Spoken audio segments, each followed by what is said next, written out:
I gifted my daughter this beach house as a 12th wedding anniversary present.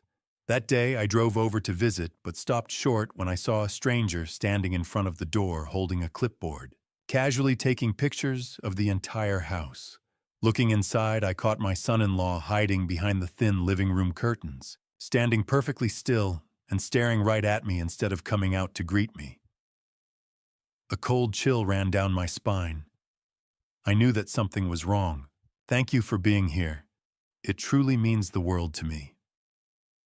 I'd love to know, where are you watching from? Drop your country or city in the comments. Let's see how far this story has traveled.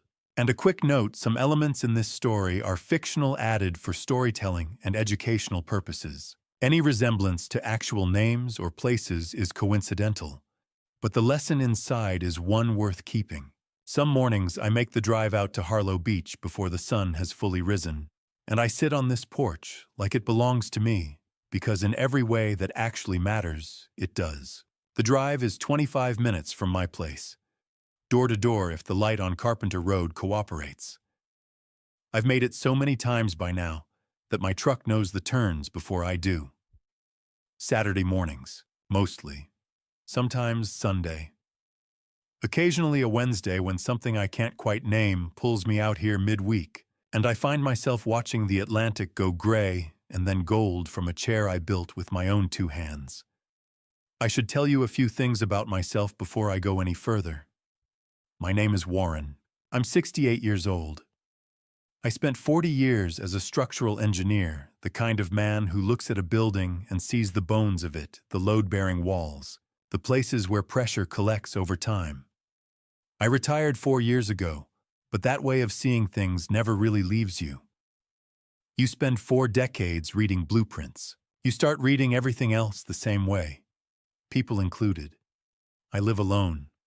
Have for 8 years now since June passed. My house is a modest place on the edge of Calverton, the town just inland from here, with a yellow front door that June picked out one Saturday afternoon because she said it made the whole street look like it was in a better mood. I never changed it. I don't plan to. This house, though, the one I'm sitting in front of right now, this one is different. It's a single story built low and wide the way beach houses should be, so the wind doesn't get ideas. Heart pine floors throughout, the kind that darken to amber over time and hold the warmth of the sun long after it sets. Wide doorways.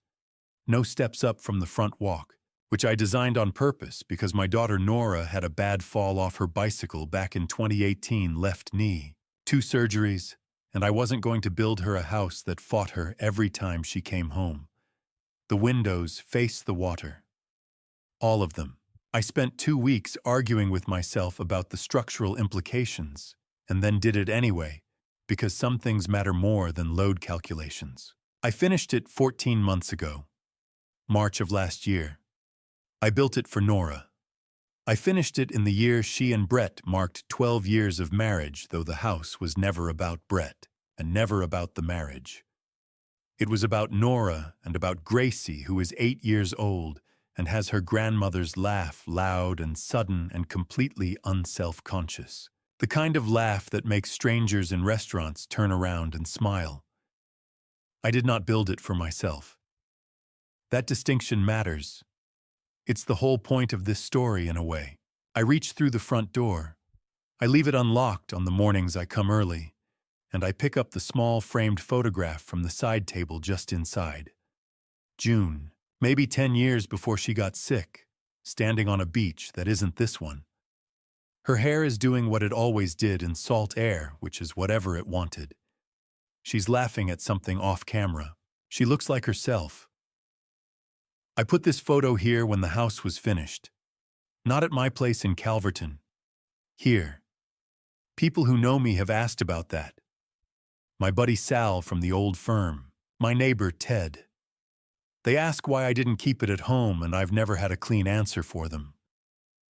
The best I can say is this: my house in Calverton is where I live. This house is where the promise is. And June was the one who made me make the promise.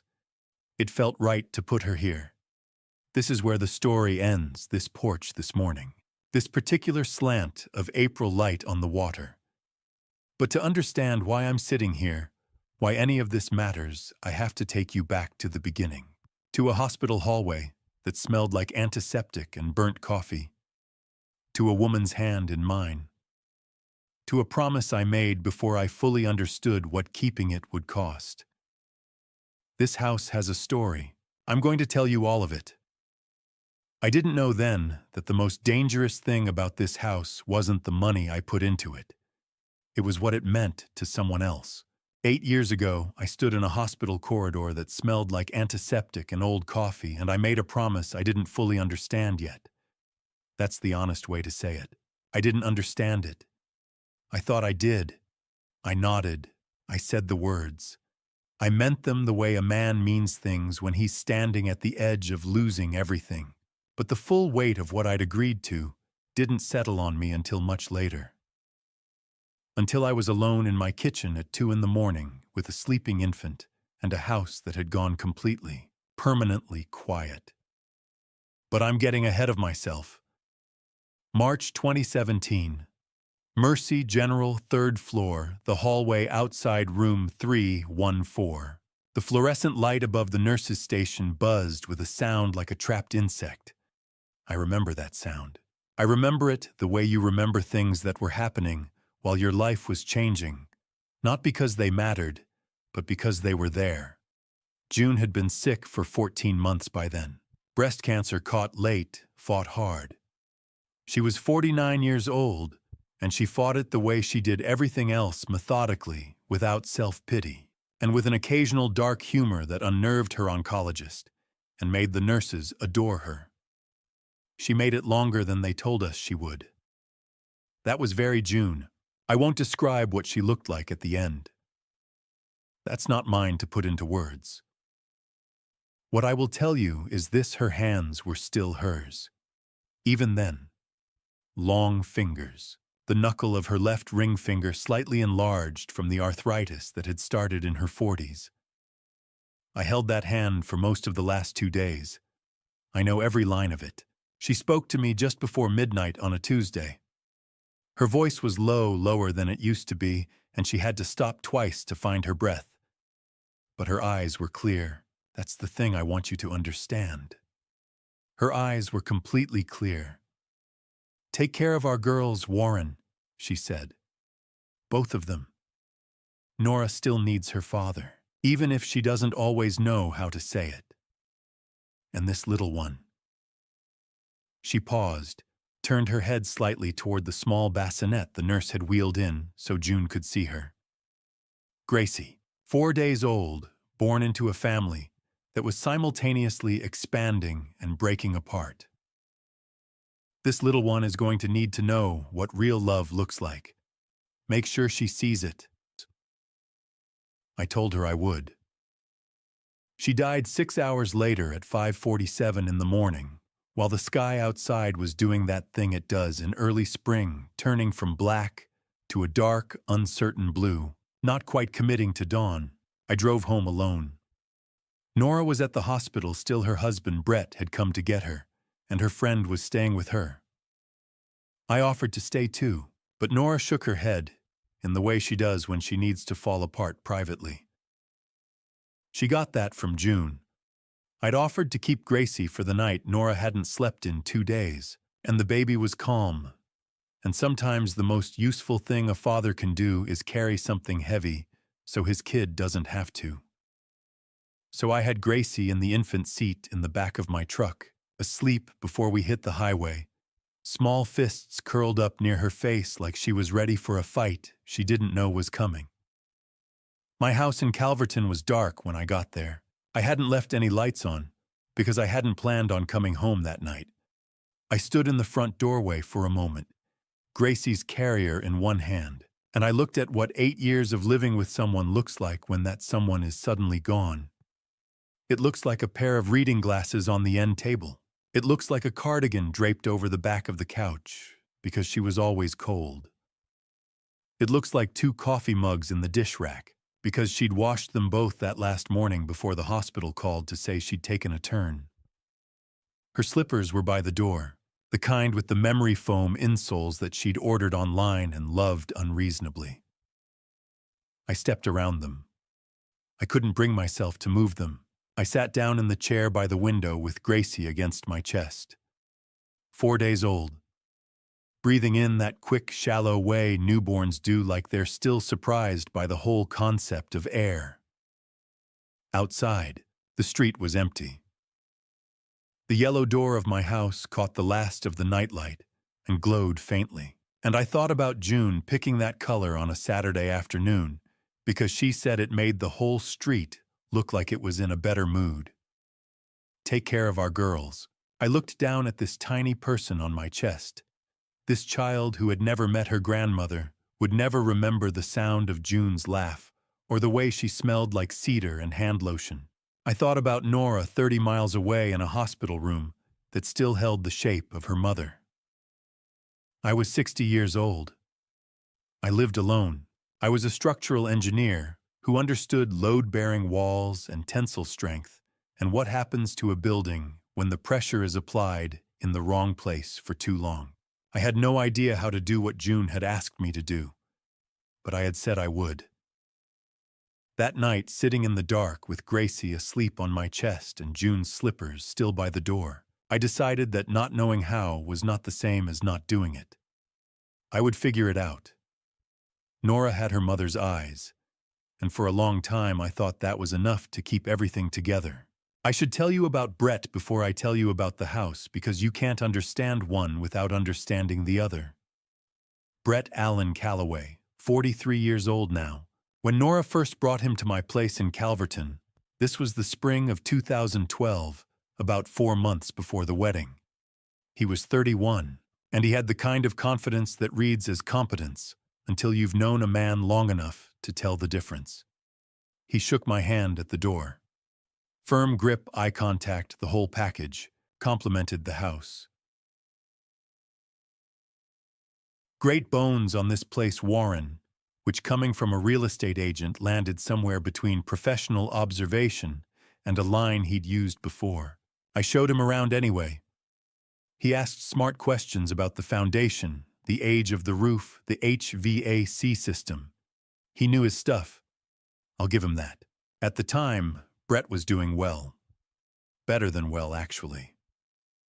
He'd built a solid book of business in residential sales up and down the coast, mid-range properties, mostly a few luxury listings. The kind of career that looks like a straight line going up when you're in your early 30s and the market is cooperating.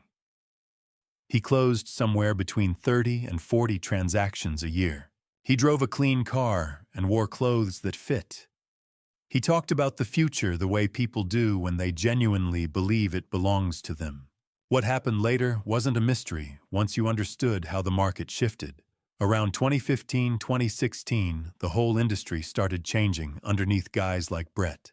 Online platforms started doing what brokers used to do.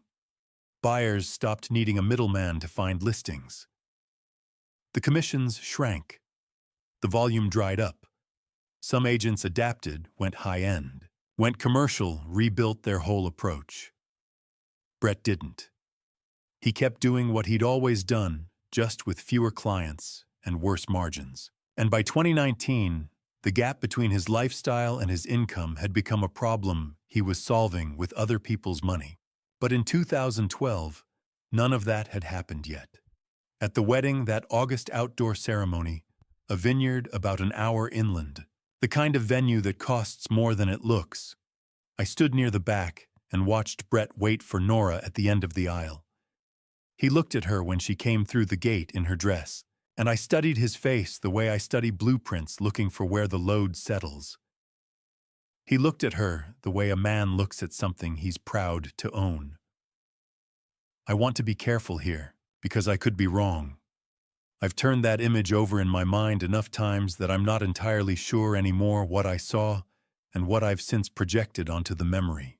Maybe it was just a man who loved his bride and showed it in a way that read differently to the father watching from 20 feet away. That's possible. I don't want to be unfair.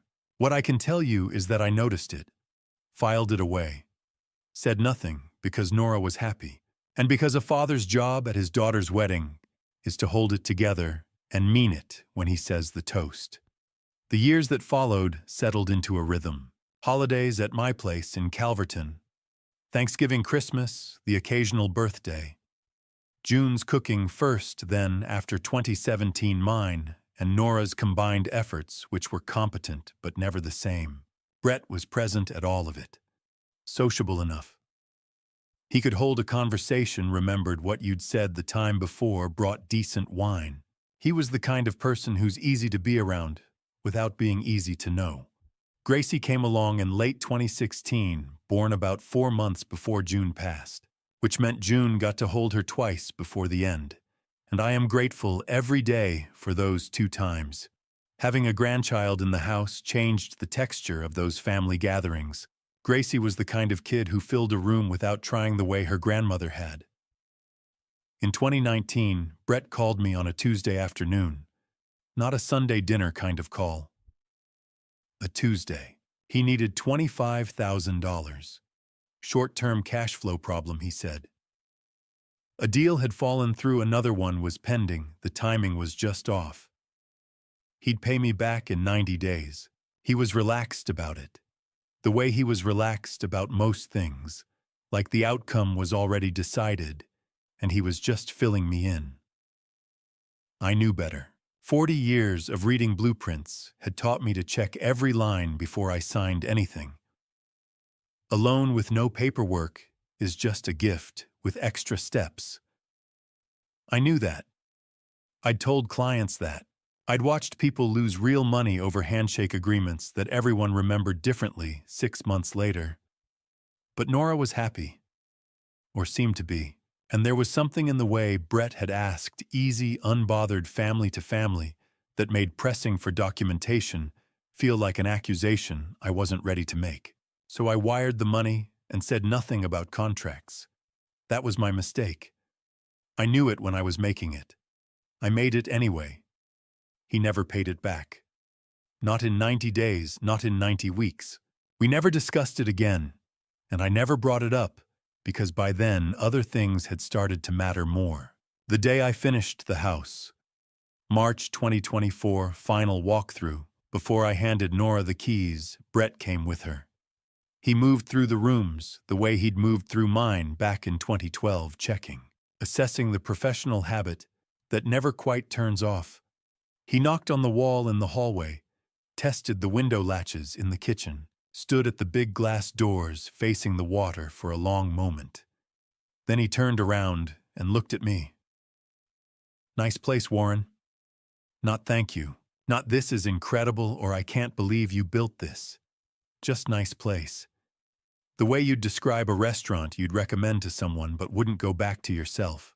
The way you talk about property. I smiled and said I was glad he liked it. But I held on to those 2 words the way I hold on to things that don't quite fit, quietly in the back of my mind, waiting to understand what they were telling me. There's a difference between a man who looks at a house and sees a home and one who looks at it and sees a number. I just didn't know which one Brett was yet. The idea for the house didn't arrive all at once. It grew the way most important decisions do, slowly, then all at once. It started sometime in 2021, about 4 years after June died. During a Tuesday afternoon, when I was sitting at my drafting table going over load calculations for a commercial project I didn't particularly care about. I put down my pencil and thought about Nora, about the apartment she and Brett were renting, about the way Gracie had asked me at Christmas whether Santa knew which house they lived in because they'd moved twice that year. I thought about the fact that June had asked me to take care of our girls, and I had spent 4 years mostly just showing up at holidays and calling on Sundays and telling myself that was enough. It wasn't enough. I knew that. I opened a new file on my drafting software and started drawing. What followed was 3 years of quiet, deliberate accumulation. I skipped the fishing trip to Montana I'd been planning since 2019. I picked up 2 smaller consulting projects on the side, one for a church renovation in Calverton, one for a private developer who needed a second opinion on a foundation issue. I stopped going out for dinner on Fridays and started cooking instead. I refinanced the Calverton house at a lower rate and redirected the difference. None of it was dramatic. It was the same arithmetic I'd been doing my whole career, just pointed at something that mattered. By the spring of 2023, I had enough. The design had been evolving the whole time because that's how I work. I don't believe in rushing the drawing phase. Get the blueprints wrong and everything that follows is just expensive corrections.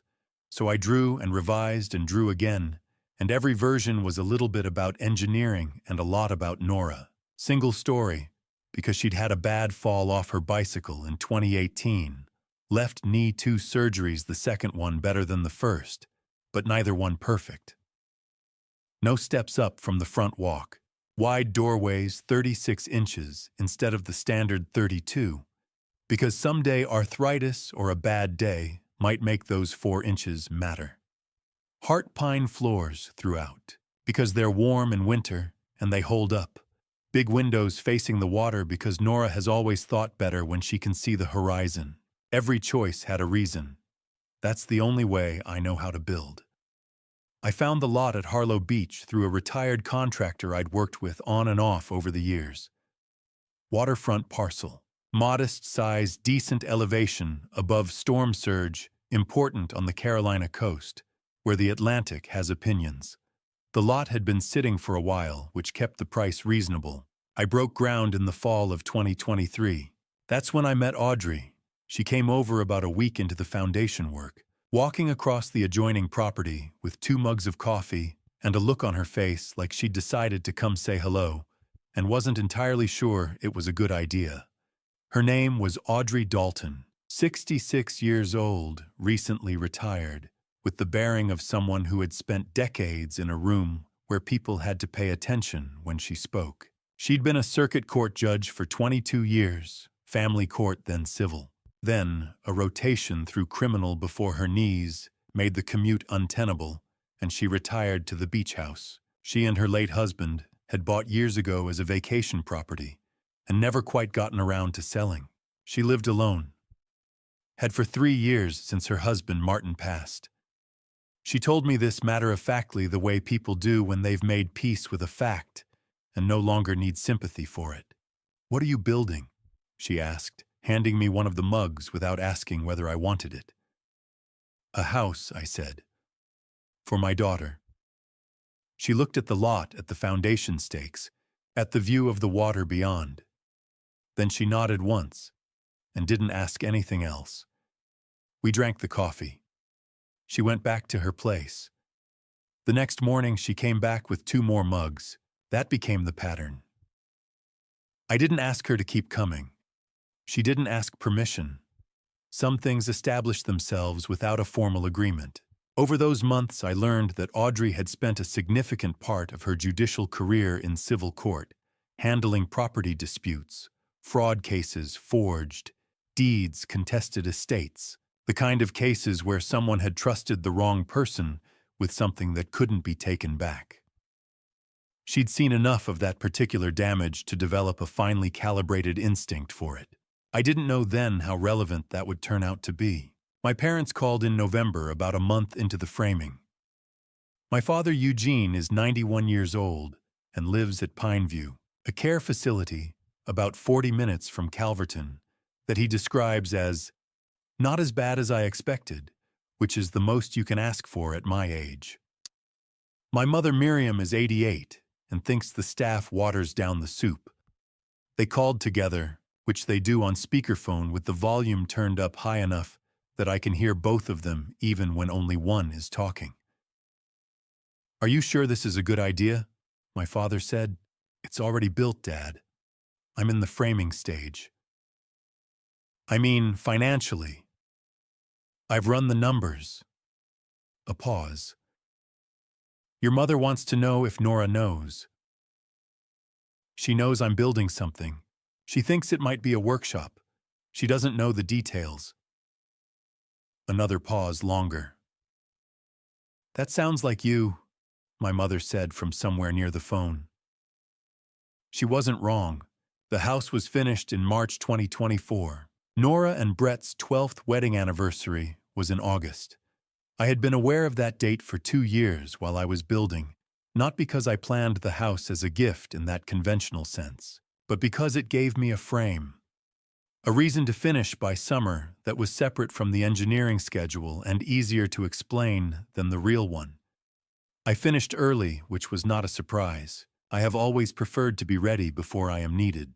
Before I handed Nora the keys, I sat down with a property attorney in Harlow Beach and transferred the deed. The title was put in Nora's name clearly and cleanly, with my name retained as a secondary interest during my lifetime. I had seen too many families professionally and personally watch property slip away because the paperwork wasn't right. A deed doesn't protect against everything, but it was the obvious first step, and I took it.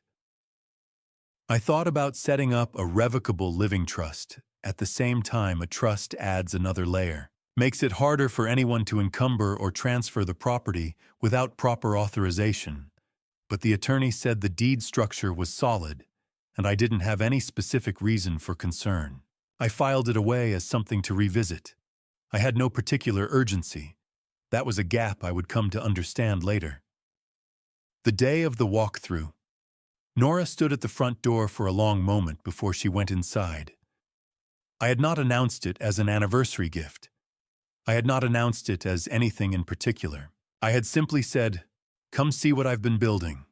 She put her hand on the doorframe, the one I'd built out of reclaimed white oak, sanded down to a finish that was smooth, without being slick. And she stood there with her hand on the wood, like she was checking whether it was real. Gracie went straight in. 7 years old. No ceremony, just motion. She ran through every room and came back to report that the bedroom with the window seat was hers, and she wasn't negotiating. I stood in the yard. I always do that with a finished structure, step back and look at it from the outside. Let the whole thing be itself for a minute without me in it. 40 years of habit. I thought about June, about the way she described the beach house she'd always wanted. In the offhand way, she talked about things she didn't expect to actually happen. Nothing fancy, just enough windows to feel like you're outside when you're in. This house had 7 windows on the ocean side. I'd counted them more than once during construction and thought about that. I think she would have liked the view. I told myself standing in the yard while my daughter walked through the rooms and my granddaughter claimed her window seat. I think she would have liked knowing Nora had somewhere safe. That night I drove home to Calverton. The house was quiet, the same as it always was, but it felt different, not emptier exactly, more like a chapter that had ended on the right word. For 6 months, the house was exactly what I built it to be. Then September came. Spring turned to summer the way it always did at Harlow Beach. Quietly, with salt in the air and the sound of Gracie's feet on the porch boards every Saturday morning when I pulled into the driveway. She had a habit of hearing my truck before it even turned onto the street. I never figured out how. By the time I cut the engine, she was already at the edge of the front walkway in whatever she had slept in. Sometimes a dinosaur shirt, sometimes a dress she had clearly put on herself because the buttons were wrong, and she would stand there with both arms raised like I had been gone for a year instead of 5 days. I was never a man who cried easily, but those mornings came close. We had a routine, the 3 of us. Nora would be inside starting breakfast by the time I came through the door, and the house would smell like coffee and the faint sweetness of whatever fruit she had cut up for Gracie. I would set my jacket on the hook by the door, the brass one I had installed myself, at the right height. For a child and an adult, both. And we would eat at the kitchen table with the windows open, and the ocean doing what the ocean does, sitting there indifferent to everything, which somehow made it easy to talk. Nora looked better that spring than she had in years. There was color in her face. She walked without favoring her left knee the way she used to, because there were no stairs to negotiate, no uneven thresholds to catch her off guard. I noticed it the second week of April watching her cross the kitchen in bare feet, and I felt something that I did not have a word for at the time. It was not pride exactly. It was more like relief at a calculation that had finally come out right. Brett was mostly absent in those months. On the occasions I asked, Nora said he was working. I did not press. A man has a right to his work, and I was not there to audit anyone's schedule. He appeared twice, maybe 3 times over the summer, late Friday evenings, tired-looking, gone again by Sunday afternoon. He was polite. He made coffee once and left the pot on for me without being asked. I thanked him and thought nothing more of it. One afternoon in June, Gracie and I were sitting on the back steps, watching the tide come in. She was drawing something in a small notebook she carried everywhere that summer, seashells mostly, and the occasional figure that was either a person or a very large crab, depending on the angle. She stopped drawing, looked up at me, and said without any particular lead-up, "Grandpa, why don't you live here with us?" I looked at her for a moment. "Because this is your house, sweetheart," I said. "My house is the one with the yellow door." She considered this with the gravity that only an 8-year-old can bring to a simple fact. Then she nodded once and went back to her drawing. I do not think she fully understood the distinction I was making, and I was not entirely sure I could explain it any better if she had asked me to try. My house was 25 minutes north, in Calverton. A 2-bedroom with a carport and a side yard. I kept tidy out of habit rather than preference. I had lived there since June died. It was not a lonely house exactly, but it was a quiet one. The kind of quiet that accumulates slowly over years until you stop noticing it and start mistaking it for peace. Coming to Harlow Beach on Saturdays was the opposite of that quiet. Audrey Dalton lived 3 houses down on the same stretch of road, a compact woman in her mid-60s with short gray hair and the precise, unhurried way of speaking that I had come to associate with people who have spent decades being listened to in rooms where it mattered. She had served as a circuit court judge for 22 years before retiring the previous spring, and she had moved to Harlow Beach the same year I broke ground on Nora's house. We had become acquainted during construction when she brought me a thermos of coffee and asked without being intrusive what I was building and for whom. By that summer, we had settled into a Saturday morning habit. She would appear on her porch around 8 with 2 mugs, and I would walk over, and we would sit in the 2 old Adirondack chairs she kept facing the water and talk for an hour, sometimes less, occasionally more. She told me about cases she remembered, not the violent ones, but the financial ones, the quiet frauds, the documents that looked right until someone looked twice. I told her about structures I had built, a pedestrian bridge in Oregon that had outlasted its projected lifespan by 18 years, a school in rural Virginia where I had spent 6 weeks in the rain trying to get the drainage right. We were 2 people who had lived alone long enough to appreciate conversation that did not require anything of you afterward. On a Saturday toward the end of August, we were sitting in our usual chairs. The morning had gone flat and gray, the way it does before the weather shifts, and the ocean was the color of old pewter. Audrey had her mug in both hands, which she did when she was thinking about something she had not yet decided to say. After a while, she set the mug down on the arm of the chair and looked across toward Nora's house. "Warren," she said, "how well do you actually know your son-in-law?" I thought about Brett, the polite appearances, the early departures, the coffee he had left warming on the counter. "Well enough," I said. Audrey nodded once. She did not say anything else, but she did not look away from the house either. I did not think much about what Audrey said that afternoon. I had no reason to. Not yet. The first Saturday of September, I pulled into the driveway and saw a familiar car parked in front of the house and a full-size suitcase standing just inside the open front door. I sat in my truck for a moment before getting out. The car was Brett's, a silver sedan I had seen in various driveways and parking lots over 12 years, recently acquired, still carrying the small circular sticker from the dealership on the rear window. The suitcase was dark navy, upright, the kind with 4 spinner wheels and an extendable handle locked at full height. Not a weekend bag. Not even a week bag. The kind of luggage a person packs when they are not certain how long they will be gone. The front door was standing open in the way doors stand open when someone has come through recently and left it that way out of habit, or because they expected to come back through it shortly, or because they had simply stopped thinking about it. The morning air was still warm. September at Harlow Beach holds its warmth longer than inland, and through the open door I could hear the particular sounds of a kitchen in use. The coffee maker cycling a cabinet being opened and closed, the low murmur of a radio on a station I did not recognize. I got out and went inside. Brett was at the kitchen table. He was wearing a collared shirt with the sleeves rolled to the elbow, his weekend presentation, the version of himself he wore when he was being comfortable on purpose.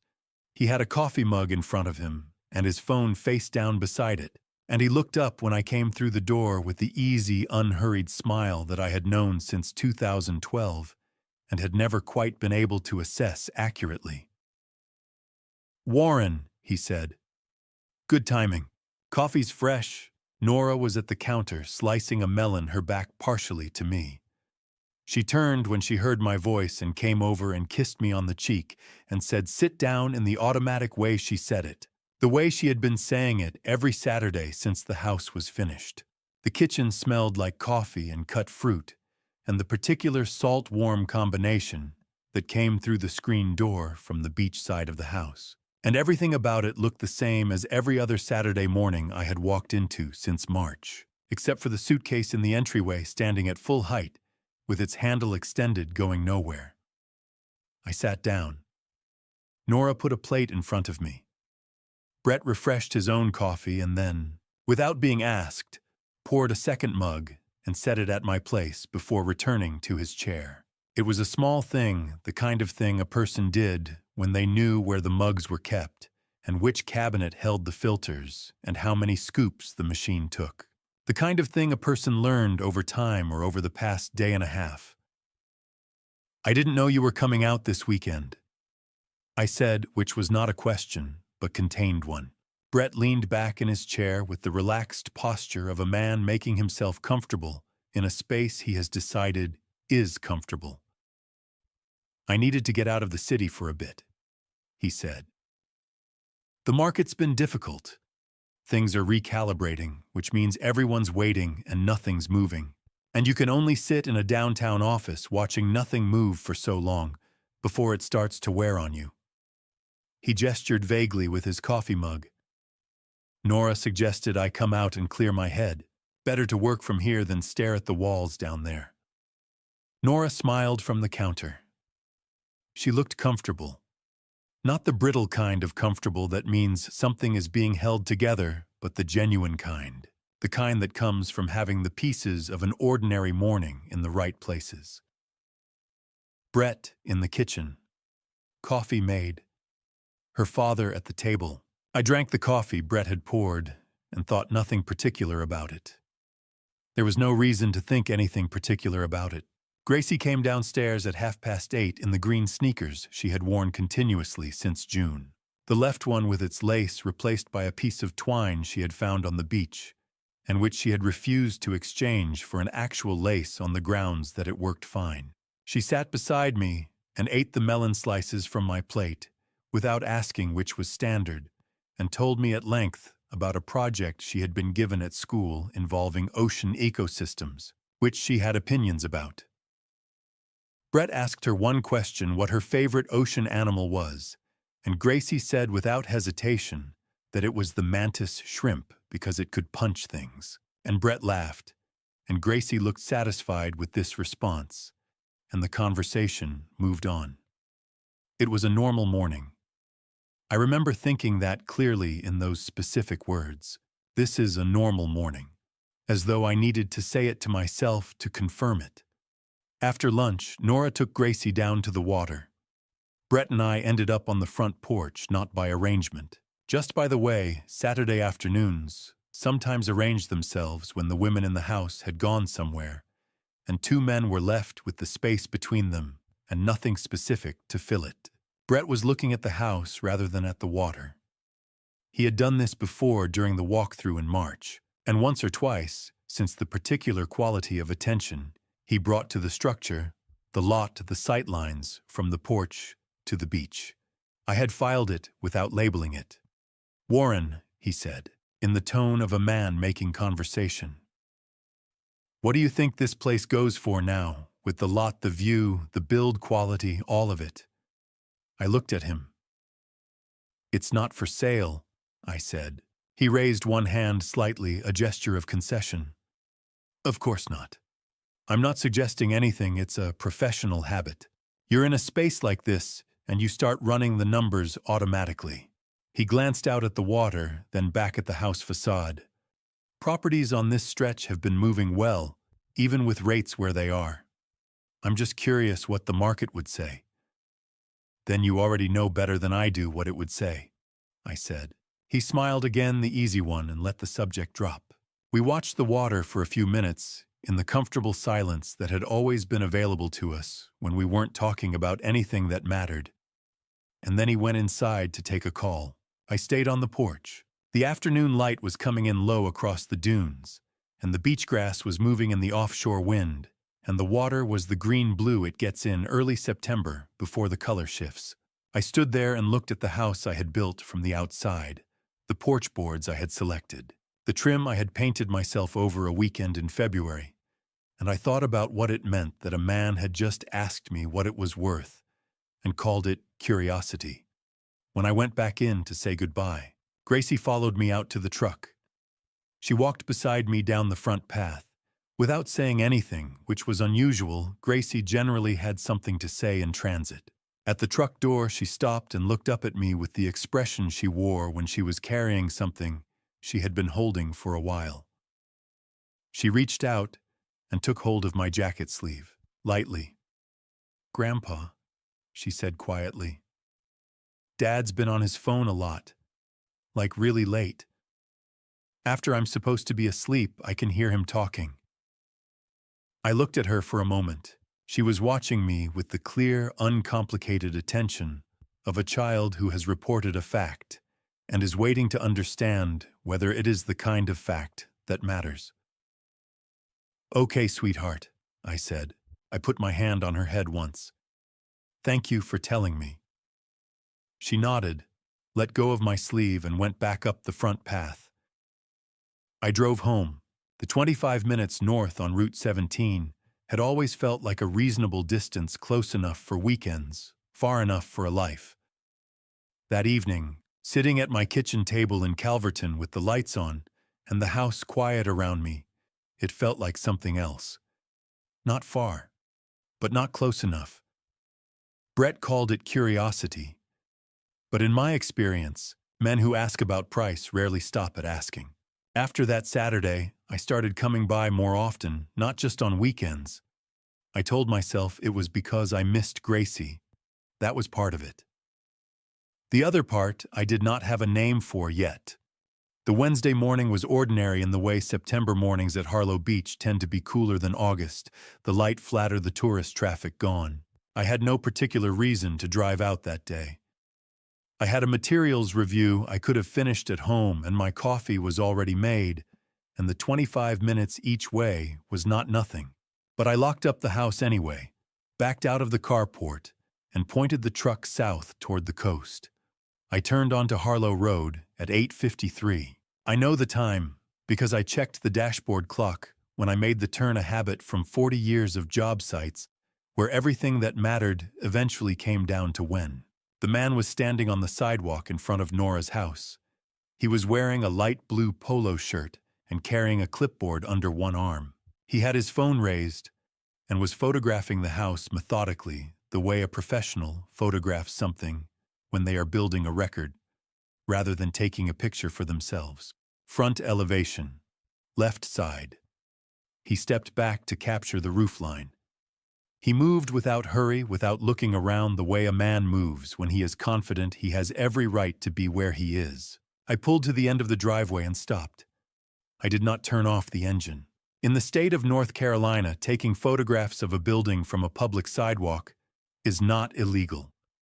It is not even unusual. Appraisers do it, insurance adjusters do it, surveyors do it. There was nothing I could have pointed to in that moment and called a violation. But I had spent 4 decades reading structures, reading sites, reading the small details that told you whether something was sound or whether it was about to go wrong. And something about the way that man moved told me he was not there for any routine purpose. I reached for my door handle. He was faster. He folded the clipboard under his arm, walked briskly back toward a gray sedan parked 2 houses down, and was inside and pulling away before I had the door fully open. Not running, not looking back. Just done the way a man is done when he has finished what he came to do. I watched the car until it disappeared around the bend at the far end of the road. By the time I could have followed, there was nothing left to follow. I sat for a moment with the door open and the engine still running. Then I pulled forward, parked properly, and went inside. Brett was in the living room when I came through the front door. I know this because I looked, not obviously the way you look when you are checking on something, but the side glance a person learns after years of walking through buildings where you needed to know where everyone was before you spoke. He was standing near the window that faced the front yard. His phone was in his hand, screen up. He did not look out at me as I came up the walk. He may not have seen the man on the sidewalk. He may have seen him and thought nothing of it. He may have seen him and already known exactly who he was. I did not know which. I still do not know from that moment specifically. Warren, how he said when I came in, didn't know you were coming by. I was in the area, I said. It was not true, but it was the kind of thing a person says when they do not want to explain the actual reason. And Brett accepted it the way people accept small untruths without looking too closely. Gracie came downstairs in her green sneakers and threw herself at me with the standard level of force for a child who has been awake for 2 hours and has been waiting for something to happen. I caught her, and we sat at the kitchen table, and Brett made coffee, which I drank, and we talked about Gracie's second week of 3rd grade and whether the new teacher was strict or just quiet, which Gracie had not yet determined. It was a normal visit. I made sure it felt like one. I sat there and drank that coffee and said nothing, because I had nothing in hand. Just a man with a camera, a clipboard, and a feeling I couldn't shake.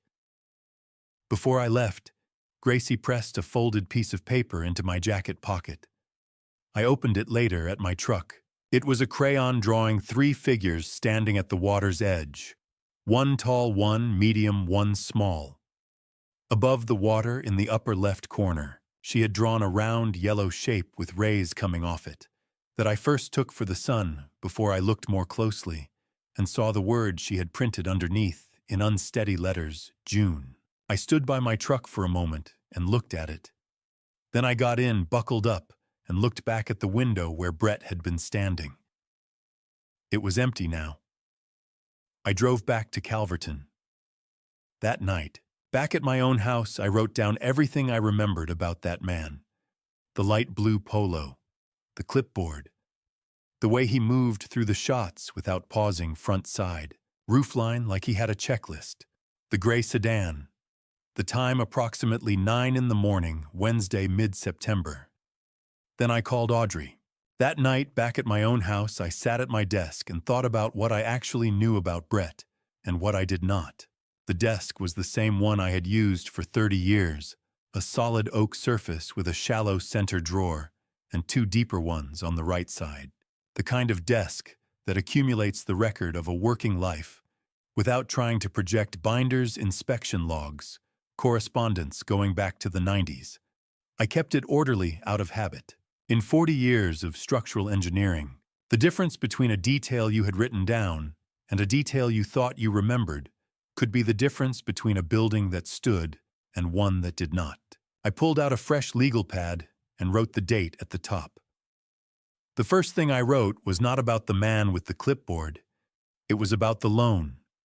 $25,000. Transferred to Brett's account. In March of 2019, I had the bank record in a folder in the bottom drawer, because I keep bank records the way I keep everything organized, labeled retrievable. I found it in under 2 minutes. The original transfer confirmation was there. Every quarterly statement since then was there. What was not there was any record of repayment.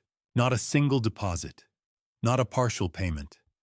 Not a note, a text, or a conversation I could recall where Brett had acknowledged the debt since the first year.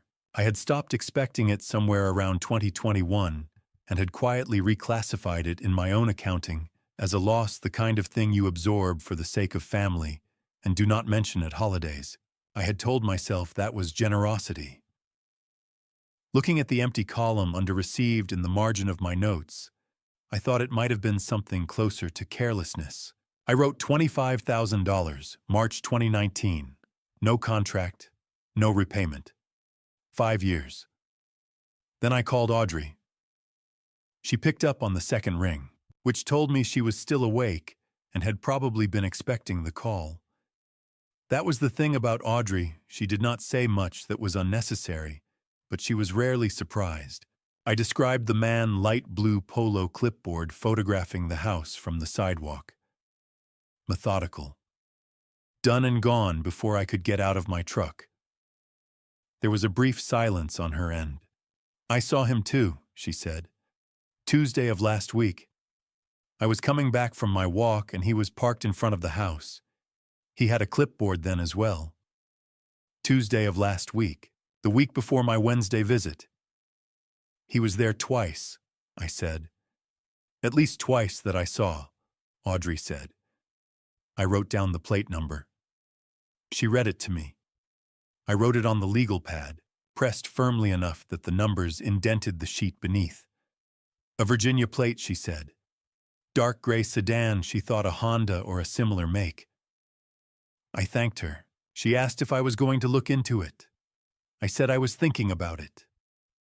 Warren, she said, and the way she said my name had the measured quality I had come to associate with her courtroom years, the tone of someone who had learned that the right question at the right moment was more useful than an answer.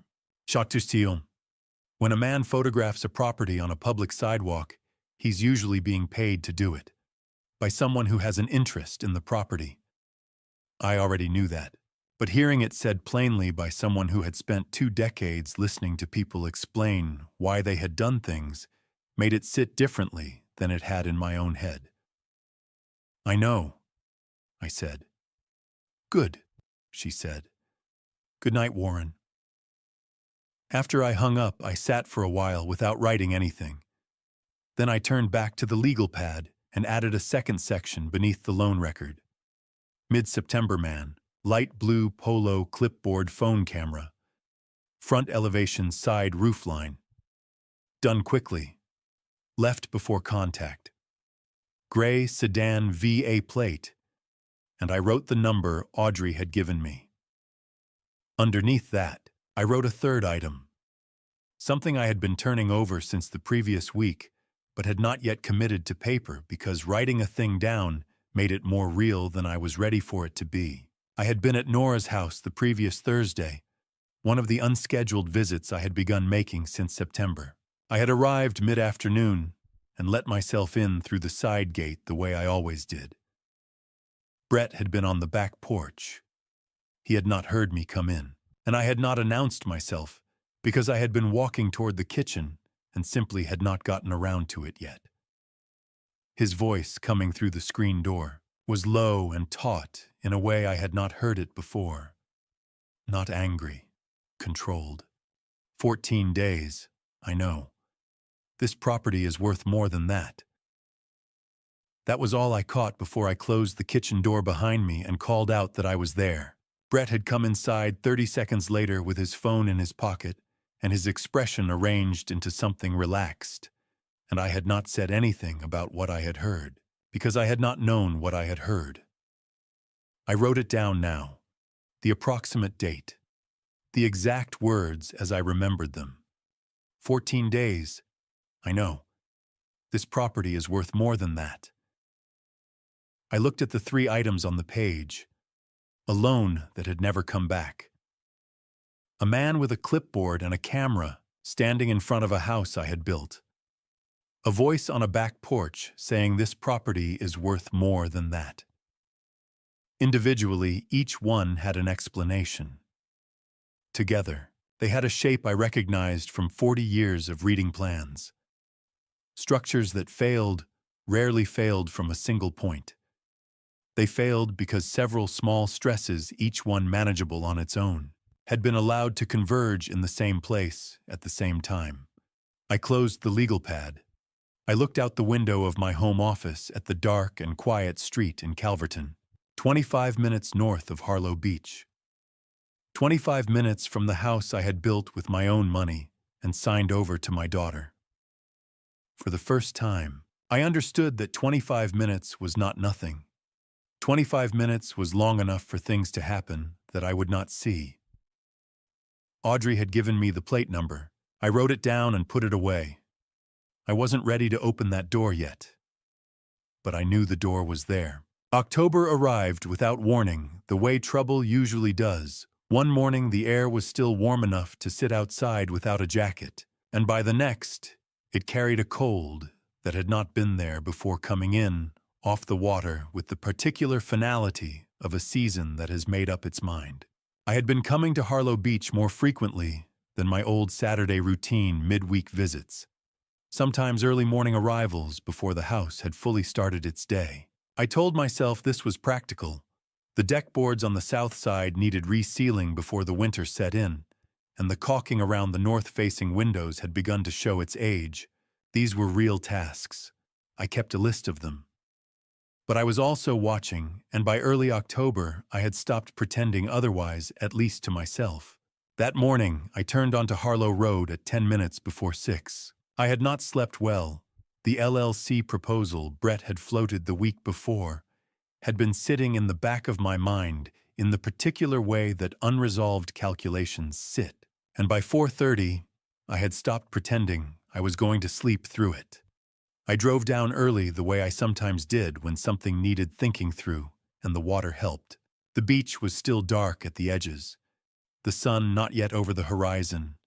The water, the color of old pewter, moving in low, slow swells. I went through the side gate, and walked around to the back of the house where the deck faced the water. Brett was already there. He was standing at the far end of the deck, with his back to the house, looking out at the water with his phone in one hand and a coffee cup in the other, his shoulders set with the particular tension of someone who has been awake longer than the hour suggests.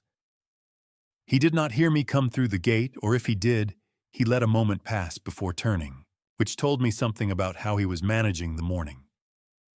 He turned when I was halfway across the deck. "Warren," he said, "you're early." "So are you," I said. We stood there for a moment in the way we sometimes stood, two people sharing a space without much to say, looking at the same water. I had stopped finding that comfortable around the first week of September. Now I found it informative. Brett spoke first. He said he had been thinking about the property, about the longer term, about what it meant to hold a beachfront asset of this value without the proper structural protections in place.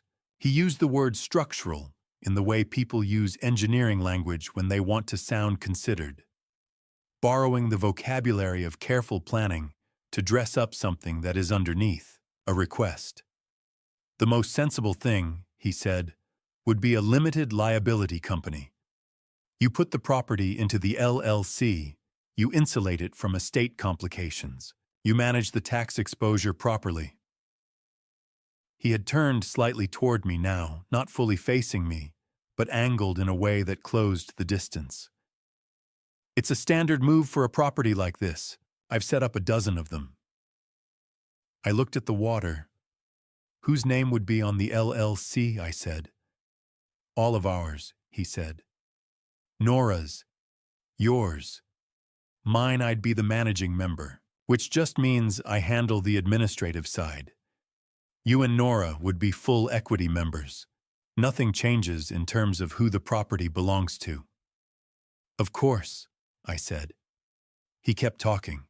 He had numbers ready: formation costs, annual filing fees in the state of Virginia, a comparison of how the property would be treated under different tax classifications. The figures were specific and arrived without hesitation, which told me they had been assembled in advance, which told me this conversation had been planned. I let him finish.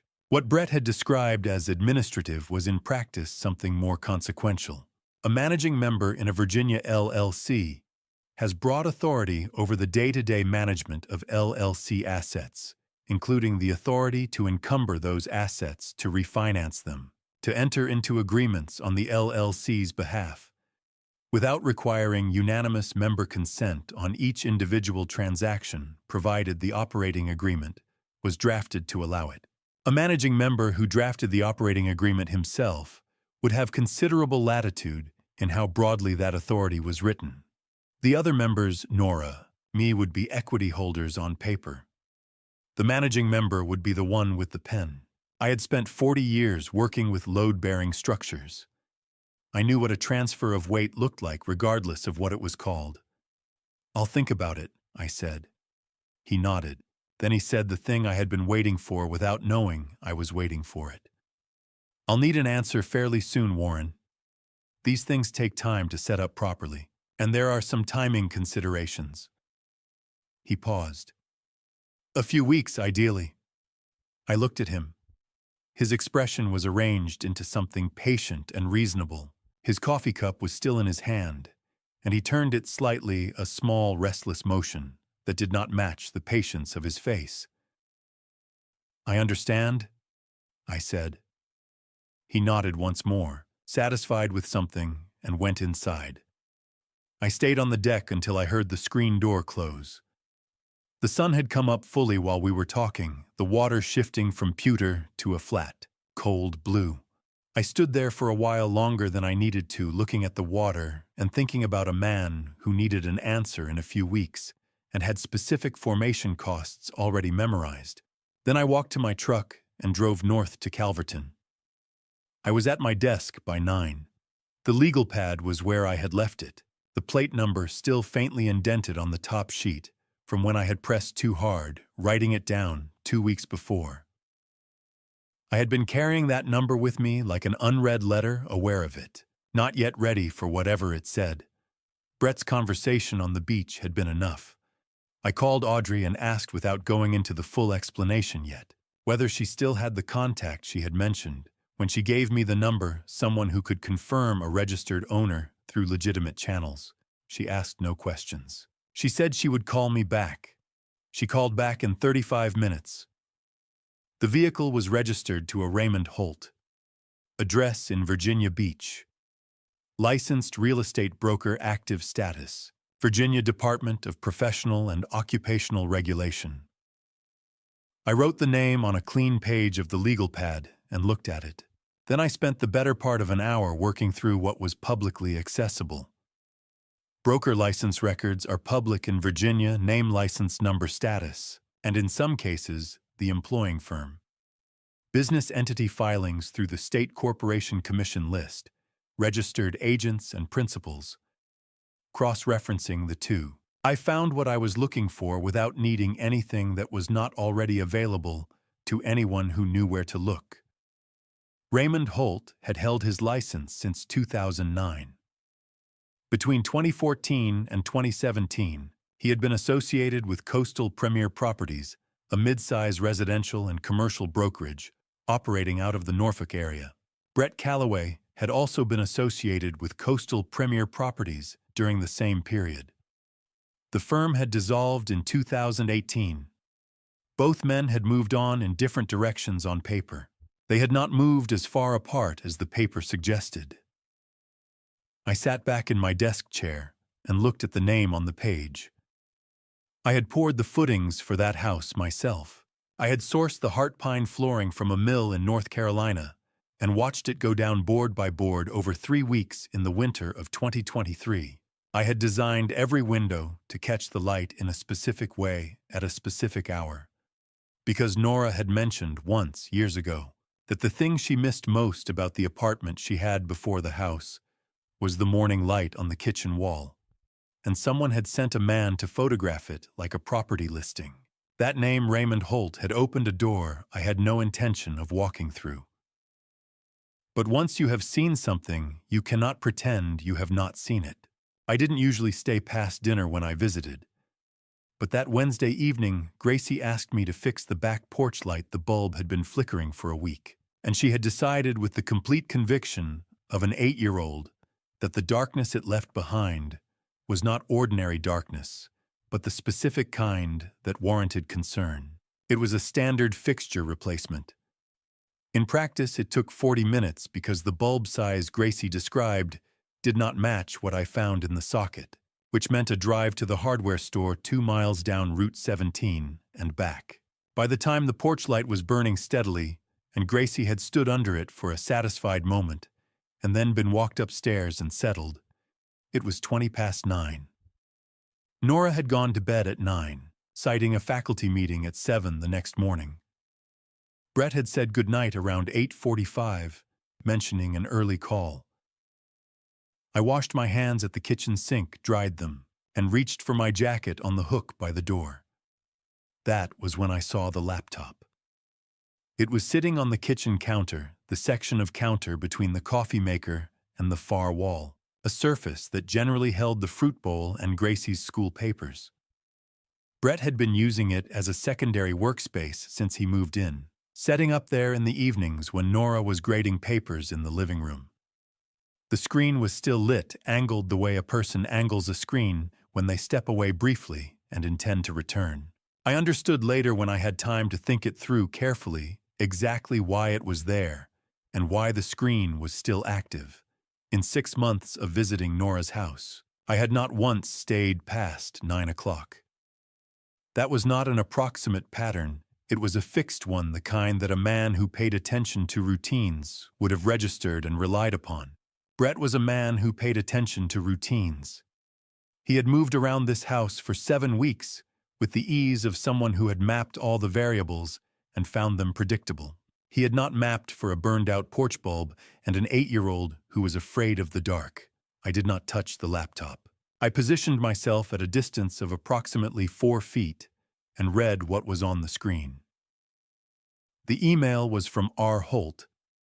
The subject line was fully visible in the preview pane. Refinance application. 14 Harlow Beach Road, $280,000. Below it, the body of the email was partially visible, 2 complete lines before the text continued below the screen edge. The first line referenced a power of attorney document. The second contained a specific date, November 1st. I took my phone from my jacket pocket and photographed the screen from where I stood. 1 image. I checked that it was legible, the subject line clear, the partial body text readable, the date unambiguous, and put my phone back in my pocket. Then I stood in the dark kitchen with my jacket half on and did not move for a moment. A refinance application. $280,000 drawn against a property worth $390,000 owned by my daughter, in a house I had built and signed over to her deed, and nothing more. A power of attorney, which meant someone needed to sign on behalf of a property holder. Nora's name was on the deed. Mine was not.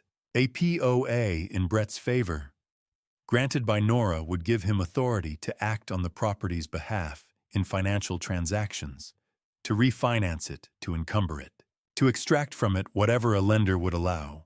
But a POA requires the granting party to sign willingly and with full competence.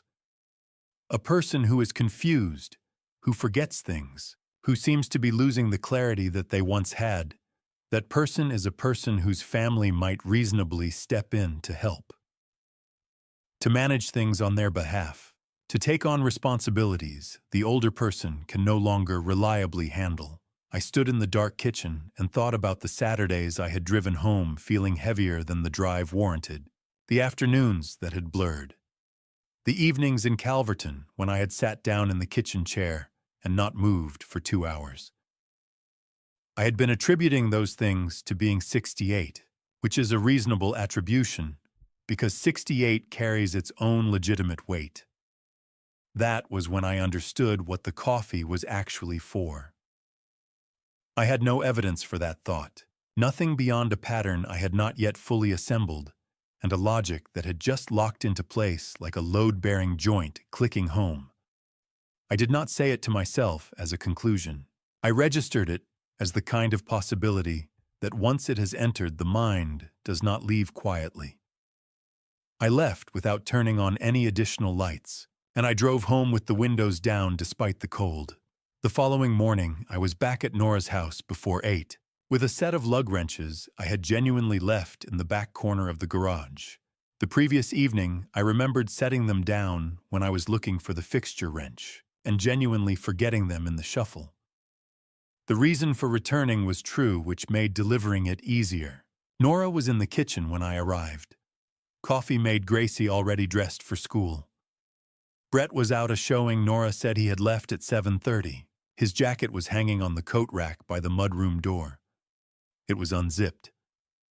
A white envelope had slipped partially from the interior breast pocket, tilted at the angle that things tilt when they have been folded quickly and not quite secured. The envelope's address window faced outward. Through it, printed in the red block font that lending institutions reserve for correspondence, they need you to take seriously, I could read 3 words clearly. Past due. $47,000. I retrieved my lug wrenches from the garage. I said goodbye to Nora and told Gracie to have a good day at school. I drove back to Calverton.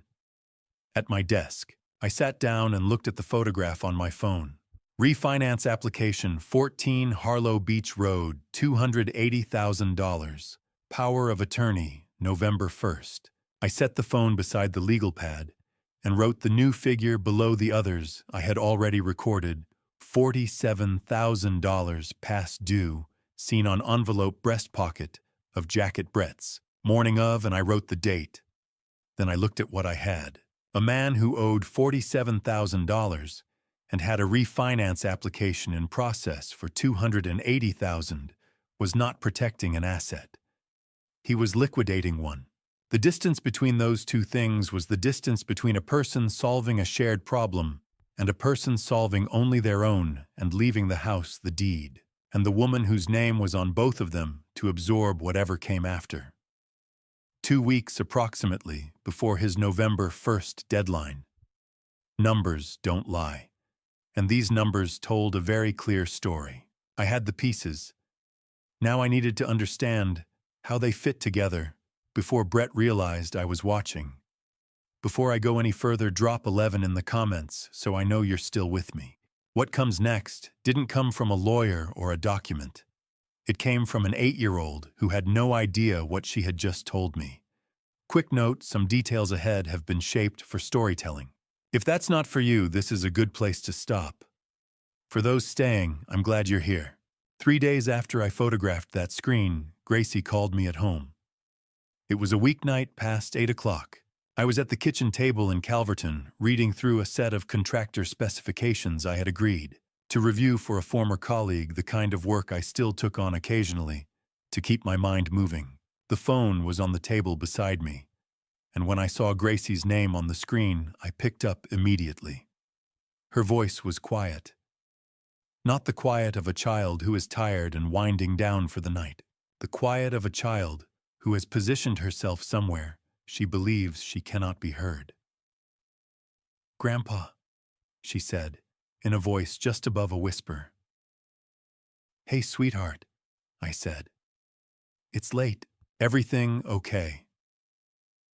"I'm in my room." A pause. In the background, faintly, I could hear what sounded like a television, a low, constant murmur from somewhere else in the house. "I have to tell you something. I've been thinking about it for a while." I set down the specification sheets. "Go ahead," I said. "One time," she said, speaking quickly now, like a child reciting something they have rehearsed, but are not entirely sure they have right.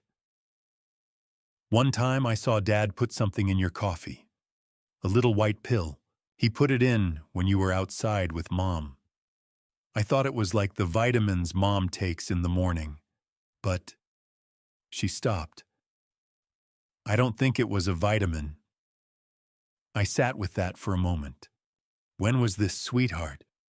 I asked. My voice was steady. I made sure of that. A few weeks ago, she said. On a Saturday, when you were here. Did you see it happen more than once? A brief silence. I think so. Maybe twice, but I'm not sure about the second time. Okay, I said. Thank you for telling me. You did exactly the right thing. I paused. Is everything okay there tonight? Are you safe? Yeah, she said. Dad's watching TV. He doesn't know I'm calling. Good, I said. Go to sleep, sweetheart. I love you. Love you too, Grandpa. I sat at the kitchen table after I hung up and did not move for a while. I wasn't angry. Not yet. What I felt was something colder than anger. The particular stillness that comes when a thing you have been half suspecting becomes a thing you half know, and you understand that you cannot half know it anymore. I thought about the Saturdays. Not all of them, the ones from April through August, had been ordinary in the way that good mornings are ordinary.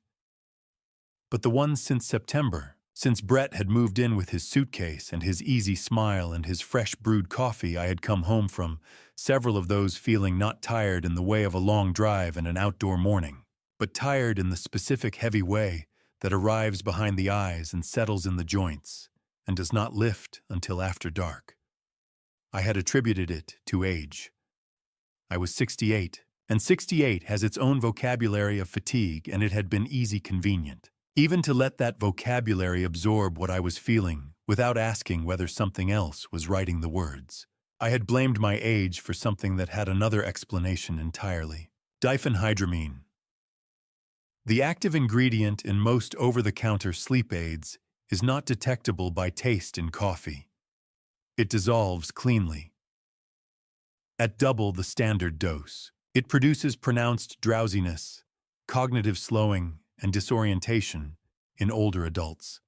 It is the kind of medication that a person of 68, taking it unknowingly, might readily attribute to fatigue, to stress, to the ordinary accumulations of age. It would not make them unconscious. It would make them seem to anyone watching, to anyone waiting, like someone who was becoming less reliable, less sharp, less capable of managing their own affairs, less capable of evaluating a document before they signed it. I sat there in my kitchen in Calverton and understood with the cold precision that replaced emotion when the stakes were high enough what the coffee had been for. A power of attorney requires a competent signature. A man who appeared to be declining, who arrived to family gatherings tired and confused, who forgot details, who needed help, was a man whose family might reasonably begin making arrangements on his behalf.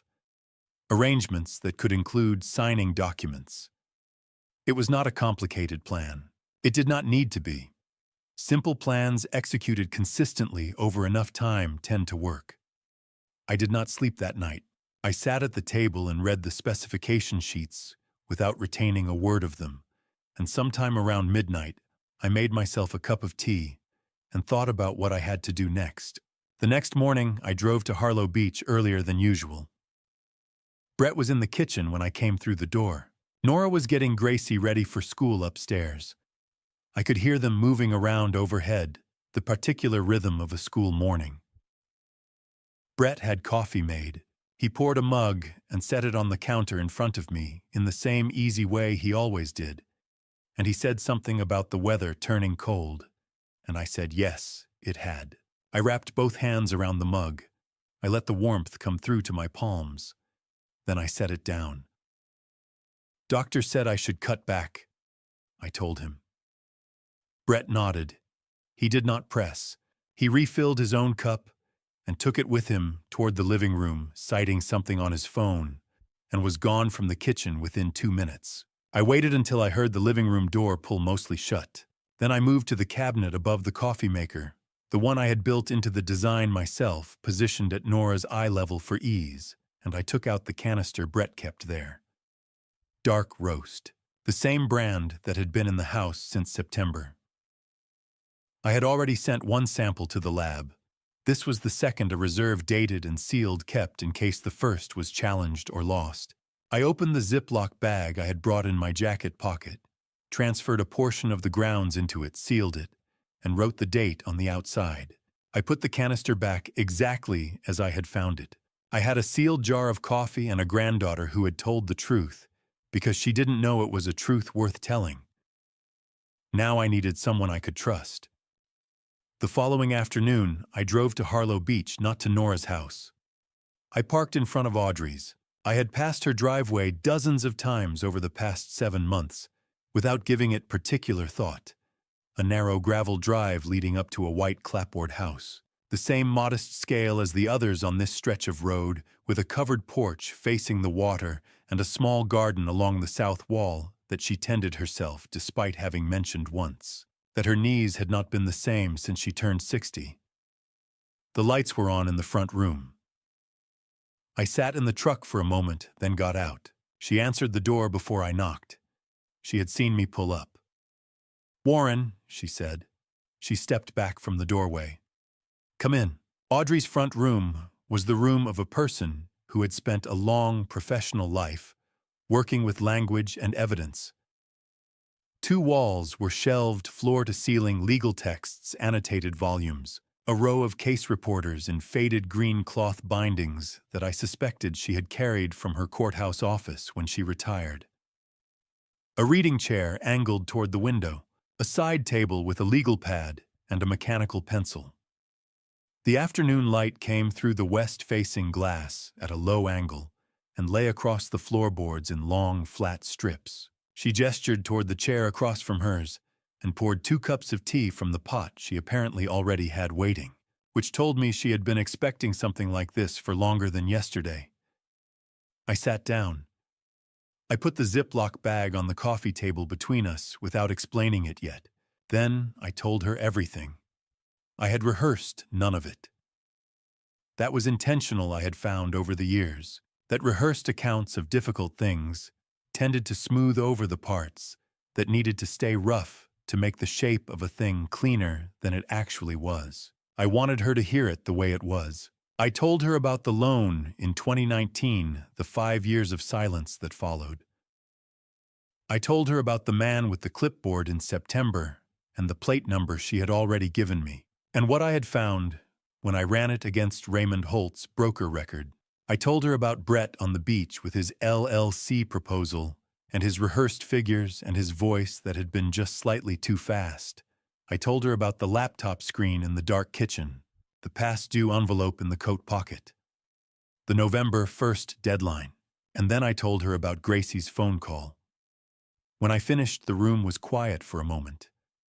Outside, the wind off the water moved through the grass along the south wall of the house. Audrey reached to the side table and picked up the legal pad. She turned it so I could see. 14 entries, dates going back to the first week of September, written in the precise, compressed hand of someone who had spent decades taking notes in proceedings where every word mattered. September 4th.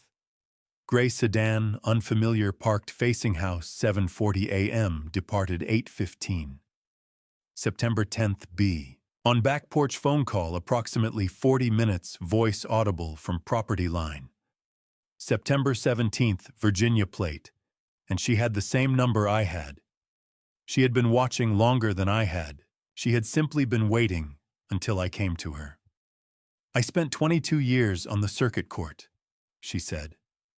14 of those years I handled civil fraud cases, property mostly, deed transfers, forged PO as manufactured incompetency claims.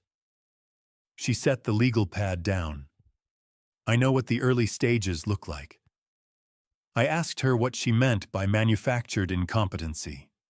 "Someone who needs a POA has to establish that the grantor is willing and capable," she said. "Or alternatively, that they are no longer capable and require assistance." If Brett intended to obtain a POA from Nora that would allow him to refinance the property, and your timeline suggests that's exactly what the November 1st deadline is, for then a grantor who appeared to be declining would make the process easier. Less scrutiny, less pushback. She looked at the bag on the table. "I know a private laboratory she said. I've used them before in a professional capacity. They're reliable, they're discreet, and they can turn around a substance analysis in 72 hours. She picked up the bag and examined it briefly. And I have a former colleague, a civil attorney in Chesapeake, whom I trust completely. I'd like to call him tonight. I nodded.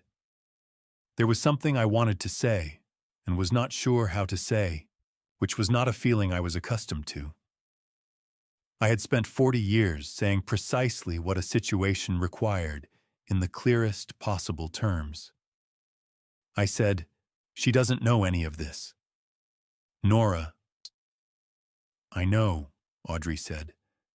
"I need her not to know until I have something I can actually show her. Not suspicion, not a feeling.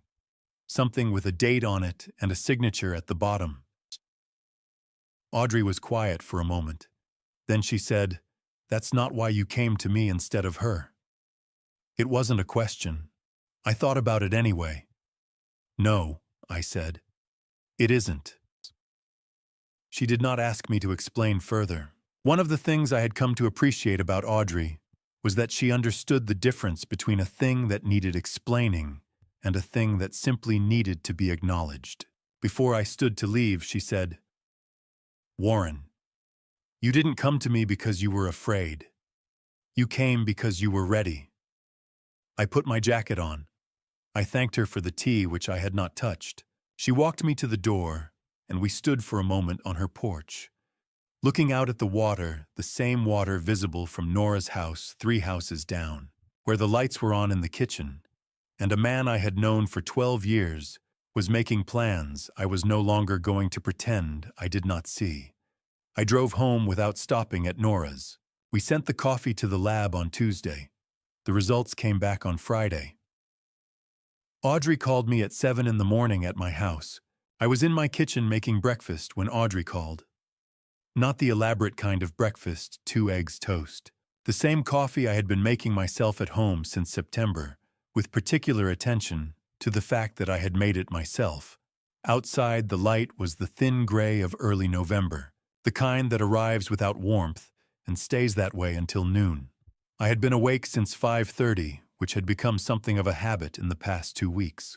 Some mornings the waiting is louder than sleep. I picked up on the first ring. "The report came back," Audrey said. She did not say good morning. That told me something before she said anything else. "Go ahead," I said. "Diphenhydramine." She read from the report with the same measured precision she brought to everything. "Detected at approximately twice the standard recommended dosage. The lab noted that concentration levels in the sample were consistent with deliberate addition rather than incidental contamination." I set my fork down. "Twice," I said. "Twice the recommended dosage," she said. "At that concentration in a person of your age and body weight, the effects would include significant drowsiness, slowed cognitive processing, and in some cases, mild disorientation. Onset within 30 to 45 minutes of consumption. Duration of 4 to 6 hours. I looked at my coffee cup on the table. My own coffee, in my own kitchen, that I had made myself. I thought about the Saturdays driving home when the road had felt longer than it was. The afternoons I had written off as age, the evenings I had arrived back in Calverton and sat down in the living room chair and not gotten up again until dark.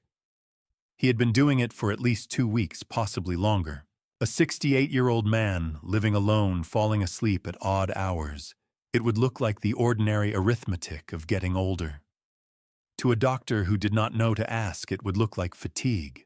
To a family member proposing that perhaps someone needed help managing their affairs, it would look like the beginning of a reason. A power of attorney does not require the grantor to be incapacitated. It requires only that the grantor appear to need assistance, and that there is someone willing to provide it. Brett had been building that appearance one Saturday morning at a time. "Warren," Audrey said. Her voice had shifted slightly, the tone she used when she was about to say something she had considered carefully before saying. The report is signed and dated. The methodology is documented. I've already sent a copy to Martin. Martin Ellery, the civil attorney in Chesapeake. I had spoken to him once briefly the afternoon I had gone to Audrey's house, a careful, unhurried voice on the phone that had asked the right questions and not asked the unnecessary ones. What did he say? I asked. He said the report, combined with the documentation, you already have the email. The plate trace, the financial records constitutes a substantial evidentiary foundation, sufficient for criminal referral and for a civil action to protect the property. I was quiet for a moment. He wants to know if you're ready to file, she said. Not yet, I said. There was a pause. Not a surprised one. Audrey had been expecting this or something like it. I need to talk to Nora first, I said. She deserves to hear this from me, not from a police report, not from a court filing she finds out about afterward. I paused. Martin can hold the file for 48 hours. He already offered, Audrey said. He thought you might ask. I thanked her. I told her I would call her after I spoke to Nora. She said she would be home and we hung up. I sat at the kitchen table for a while after that without eating. The eggs had gone cold. Outside, the November light had settled into its flat, permanent gray. An hour later, I got in my truck and drove to Harlow Beach. I did not go inside. I parked on the street, not in the driveway, not in my usual spot, and I sat with the engine off and looked at the house I had built. The single-story line of it against the sky. The wide porch I had designed for 2 chairs. The large windows, and behind them in the kitchen and the adjoining dining area the shapes of 2 people at the table. Brett was seated at the far end. He had his phone in front of him and a cup of something coffee, likely at his right hand. He was not looking up. Gracie was at the near end of the table, her back partially to the window. She was drawing.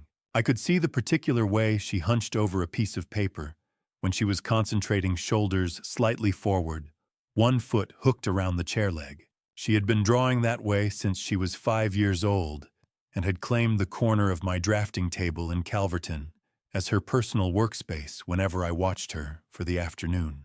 I sat there for 4 minutes. I know because I watched the clock on the dashboard.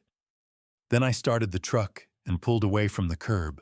The hardest thing I had done in a long time was sit in that driveway and not walk through that front door. Not because I was afraid of what I would find inside, but because Gracie was at that table, drawing in the particular way she drew, and the conversation I needed to have was not one that should happen anywhere near her. I drove back to Calverton and went to my office and sat at the desk with the legal pad in front of me. I had one more thing to do before I could face Brett. I had to talk to my daughter first. I had texted Nora from my house the night before. Can you meet me at the beach tomorrow morning early, before Brett wakes up? She replied 3 minutes later, I'll be there. Not what's wrong, not is everything okay. Not can we just talk on the phone. 3 minutes and 4 words, and that was the end of the exchange. I had raised a practical woman, and in that moment, I was more grateful for that fact than I had words for. I drove to Harlow Beach before the sun was up. I parked at the small public lot 2 blocks north of the house and walked down to the water and stood there in the dark and the cold, waiting. The beach at that hour in mid-November had the particular emptiness of a place that has not yet decided to be a place. No color to the water. No clear line between the sand and the sky, just gradations of gray that shifted slowly as the light began to come. She appeared at the top of the dune path in her dark jacket and the flat-soled boots she wore when her left knee was stiff from the cold. She picked her way down to the sand with the slight adjustment in her gait that I had noticed since her bike accident 6 years ago, and that she had stopped noticing herself. She did not look surprised to see me standing there. She looked like a woman who had been awake for several hours already. She came and stood beside me at the waterline, and we both looked at the water for a moment without speaking. "How bad is it?" she said. "I need you to hear all of it before you respond," I said. She turned slightly toward me. "Okay." So I told her. I had told it to Audrey 2 weeks before in a front room full of legal texts, and it had come out in pieces, then assembled as I went. The way you assemble evidence when you are still not entirely certain of its full shape. This time I knew the shape. I told it in order from the beginning, without acceleration, and without editorializing the loan from 2019 never repaid, the suitcase in September, and Brett's question about the house's value on the porch that same afternoon. The man with the clipboard on the Wednesday in mid-September, light blue polo methodical, gone before I could reach him. Raymond Holt, his broker license, his 3 years alongside Brett at Coastal Premier Properties. The beach conversation about the LLC and what an LLC with Brett as managing member would have actually meant. The laptop screen in the dark kitchen. The past due envelope in the coat pocket. November 1st. And then Gracie's phone call. Nora had been watching the water while I talked, the way she listened to things that required her full attention, still facing forward, not interrupting. When I said Gracie's name in that context, she turned her head toward me, not quickly, carefully. "She saw him do it," she said. "She thought it was a vitamin," I said. "She called me from her bedroom after 8 o'clock because she'd been thinking about it and wasn't sure if it mattered. She didn't know it was the kind of thing worth reporting." I paused. She told me because she trusted me, not because she understood what she'd seen. Nora looked back at the water. She was quiet long enough that I could hear the waves coming in small waves in November, without much force, just the steady arrival of water that had come a long way to reach the sand. "There has to be an explanation," she said. Her voice was careful, not defensive, not dismissive, but the voice of someone genuinely trying to apply fairness to a conclusion they are not ready to reach. For some of it. He told me the market had been difficult. The financial pressure was real, I knew that much. The LLC, maybe he really was just trying. I reached into my jacket pocket. I had folded the 3 documents together the night before and placed them in the interior pocket of my jacket, the one with the button, because I had wanted them where I could reach them without looking. I took them out now and held them toward her without speaking. She took them. She read the way she had always read, with her full attention, starting at the top of the first page and working to the bottom before moving on, not skimming, not stopping in the middle to react. I had watched her read that way since she was 8 years old and had found my engineering specifications on the coffee table and worked through a full page before asking me what compressive load meant. I looked at the water while she read. The light was coming up now, the gray beginning to differentiate itself, the water becoming a shade darker than the sky, the horizon line sharpening into something definite. When she finished, she sat down on the sand.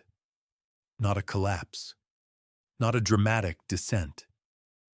She simply sat, the way a person sits when they realize that standing is requiring more effort than the situation warrants. I sat down beside her. For a while, neither of us said anything. The light continued to come in. A pair of sanderlings moved along the waterline 30 yards to our left, working the foam with the busy indifference of birds who have no interest in the concerns of the people nearby. "There were signs," Nora said. She was looking at the pages in her hand, but I did not think she was reading them anymore. Her voice had a particular quality, not broken but altered, the sound of a person reconfiguring something they had believed to be fixed. He kept asking about the joint accounts. How much was in them? Whether I had access to move money if I needed to. I thought he was worried about liquidity, that it was the stress talking.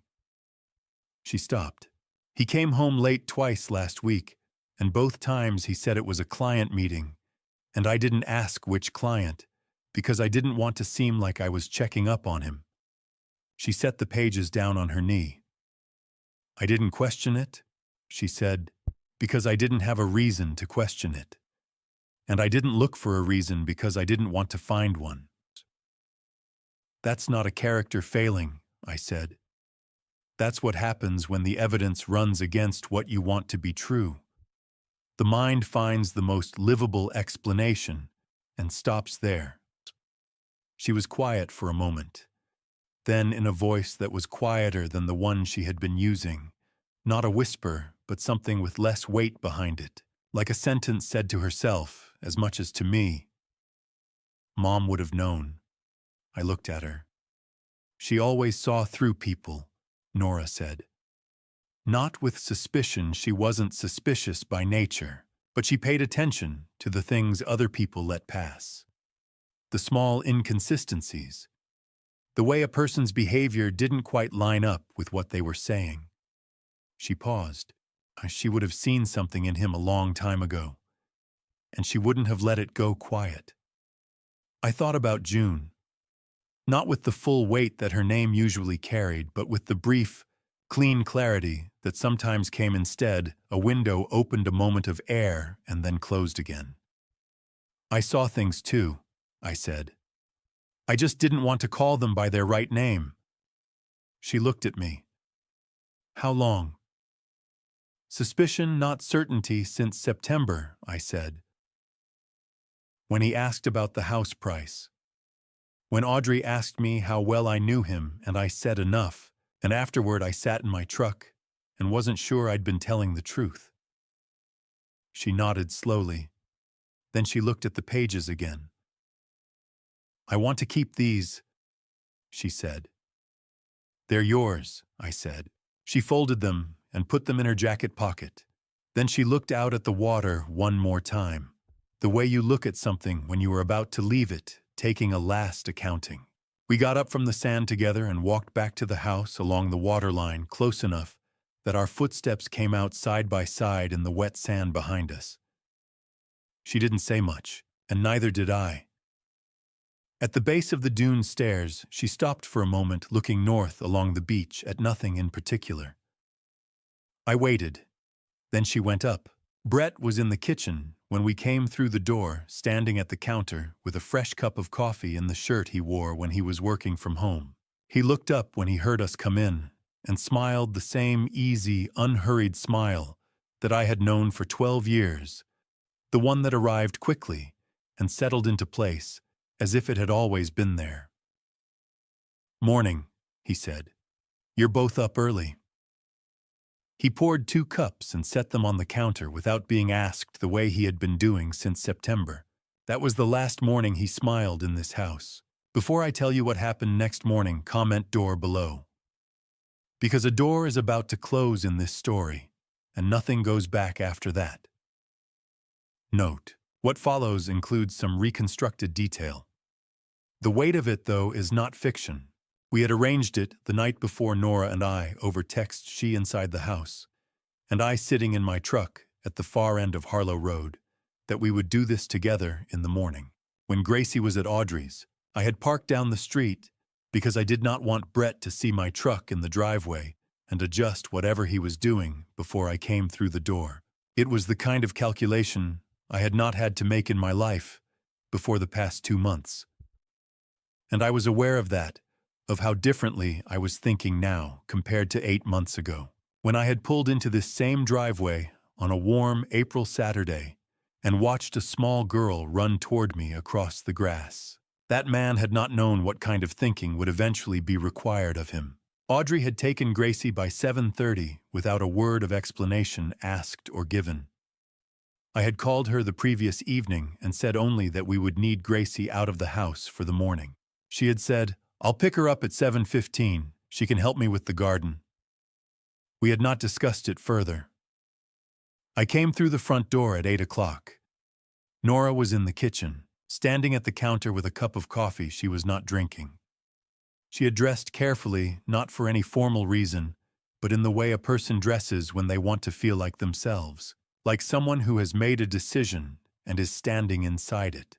She looked at me when I came in, and I gave her a single nod, and she gave one back. Brett was in the living room, in the chair by the window.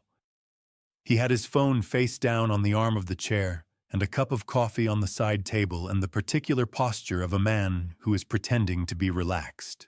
He had not yet understood that the quality of the morning was different, or perhaps he had begun to suspect it, and had not yet decided how to respond. "Warren," he said, with the easy smile. "You're up early." "I need a few minutes," I said. "With both of you. At the table." The smile stayed in place, but it lost something, the effortlessness of it, the automatic quality. He stood and followed us to the dining table, and I took my jacket off and laid it over the back of a chair, and I placed the 4 documents on the table in a row. The lab report first. The signed, dated analysis from the private laboratory, with its methodology section, and its conclusion.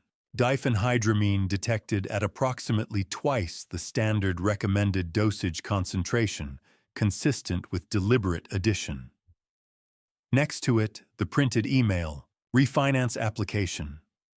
14 Harlow Beach Road, $280,000 with the power of attorney language in the body, and the October 31st deadline visible in the second paragraph. Then, the single page containing Raymond Holt's name, his Virginia broker license number, and the documented overlap with Brett at Coastal Premier Properties between 2014 and 2017.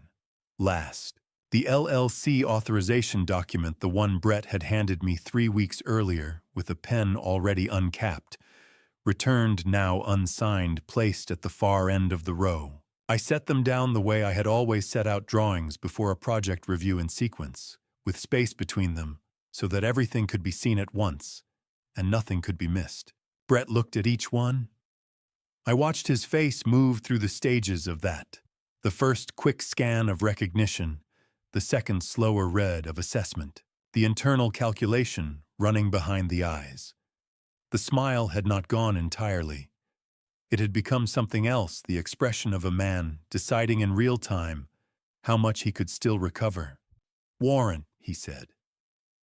He spread his hands slightly, a gesture I had seen him use before in conversations he wanted to redirect, a kind of open-palmed appeal that suggested reasonableness without committing to anything specific.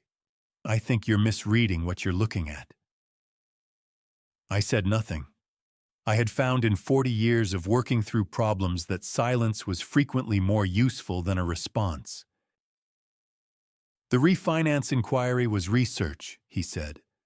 "Holt and I go back years. I asked him to pull market comparables for the area that's a normal professional conversation. The subject line on that email looks more formal than it was." He touched the edge of the email printout without picking it up. "As for the LLC, that was a tax strategy, a standard protective structure. I should have explained it better, I'll grant you that." "The lab report," I said. He stopped. "Diphenhydramine," I said. "At twice the recommended dose, in coffee taken from this kitchen." I looked at him steadily. "I'm 68 years old, and I've been driving home from this house on Saturdays feeling like I was 20 years older than I am. I've been attributing it to my age." I paused. I know now that was an error in attribution. Something changed in his face. Not guilt, at least not the kind that looks like remorse, the kind that looks like a person recalculating what is still possible. He turned to Nora. "Nora," he said. His voice had shifted registers, lower the tone he used when he wanted to be believed. "Come on. You know me. Whatever conclusions your father has drawn from—" "Don't," Nora said. One word. No raised voice. No trembling. Just the flat, settled weight of someone who has already finished the conversation Brett was trying to start. He looked at her for a moment. She did not look away. I continued. "I want to be clear about what this conversation is," I said. "An attorney in Chesapeake has held this file for 36 hours. The lab report, the email, the financial records showing the outstanding debt, and the refinance application, prepared without authorization. The plate trace connecting Raymond Holt to this address in September. I let that sit for a moment. This is not a conversation about whether these things happened. That question has already been answered. This is a conversation about what happens next. Brett set his coffee cup down on the table. He did not speak for a moment. The ease that had been part of his physical presence since September, the settled, proprietary comfort of a man who believed he had control of the situation, had gone out of him. Not dramatically. Not all at once. The way heat leaves a room when a window is opened steadily, without announcement until the difference is undeniable. He looked at the documents on the table. He looked at me. He looked once at Nora, and then away, because she was still not looking away from him, and that particular steadiness was, I think, the thing he had not prepared for. He had prepared for Warren. He had not fully prepared for Nora. "You have no idea," he said finally. "What I've been managing. The debt. The market.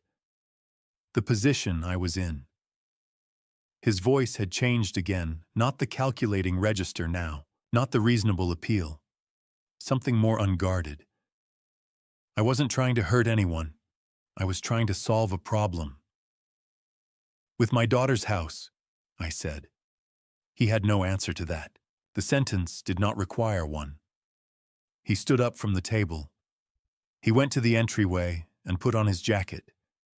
He picked up his phone from the counter and put it in his pocket. He did not go upstairs. He did not take the navy suitcase that had been standing in the corner of the entryway since the first Saturday of September, which was either an oversight or in some way I could not fully interpret, an acknowledgement. He moved to the door, and his hand was on the handle, and then he paused. He did not turn around. "This isn't over, Warren," he said. I looked at him from across the room, across the width of the house I had designed, the pine floors I had specified and sourced and watched go down board by board over 3 weeks in the winter of 2023. The windows I had positioned to catch the light, exactly as it was catching it, now low and clean through the glass, falling across the table and the documents, and the two of us who remained. "You're right," I said. "It isn't. But your part in it is." He opened the door and walked out. It closed behind him, not slammed, not eased shut with excessive care. Simply closed. The way a door closes when the person leaving it has run out of things to perform. Nora did not move for a long time. She sat at the table with both hands flat on the surface, looking at the space where Brett had been standing. I sat across from her. Neither of us said anything. Outside, through the windows that faced the water, the ocean moved the way it always moved, indifferent, unhurried, entirely unaffected by what had just happened in the house behind it. The door had closed behind him. Nora didn't move for a long time. Neither did I. We just sat there in the house I had built, listening to the sound of the ocean. For the first time since the house was finished, I didn't drive home that night. I stayed. There was no formal decision about it. After Brett walked out and the door closed, Nora and I sat at the table for a long time without speaking, and when Gracie came back from Audrey's around noon, she walked in the way children walk into a room that has changed while they were gone, cautiously, reading the air before committing to her usual speed. She looked at the table, at the two of us, at the absence where Brett's coffee cup had been, and she did not ask where he was. She came and sat beside me and put her hand on the table next to mine, not quite touching the way children do when they want contact without making a claim on it. I stayed. I slept in the room Nora had set up for guests, the one with the east-facing window, where the light came in early in a way that was different from my house in Calverton, warmer and more salt-weighted, carrying the sound of the water. I had designed that window myself 3 years ago at my drafting table, angling it to catch the morning light. I had not anticipated sleeping in the room behind it. The days that followed had a specific quality I had not anticipated. Not grief exactly, and not relief, but something that combined elements of both without being cleanly either one. Nora went to work on the second day, because she is a teacher, and her students were there whether or not her life had rearranged itself. And she came home in the afternoon with the particular exhaustion of someone who has held a professional face in place for 8 hours. Gracie went to school. I drove her both days, and she sat in the passenger seat of my truck and talked about things that were not the situation, which I understood was how she was managing it. On the third evening after Gracie was in bed, Nora and I sat on the front porch with tea and looked at the water. "I should have seen it," she said. "You saw what he wanted you to see," I said. "That isn't the same thing." She was quiet for a moment. I knew something was off. I told myself it was the market pressure that he was just closed off because of stress. She held her cup in both hands the way Audrey did when she was thinking. I kept explaining it away because explaining it away was easier than the alternative. "That's what people do," I said. "It's not a failure of intelligence. It's what happens when the evidence conflicts with what you want to be true." She looked at me for a moment, in the specific way she had looked at me since she was a child.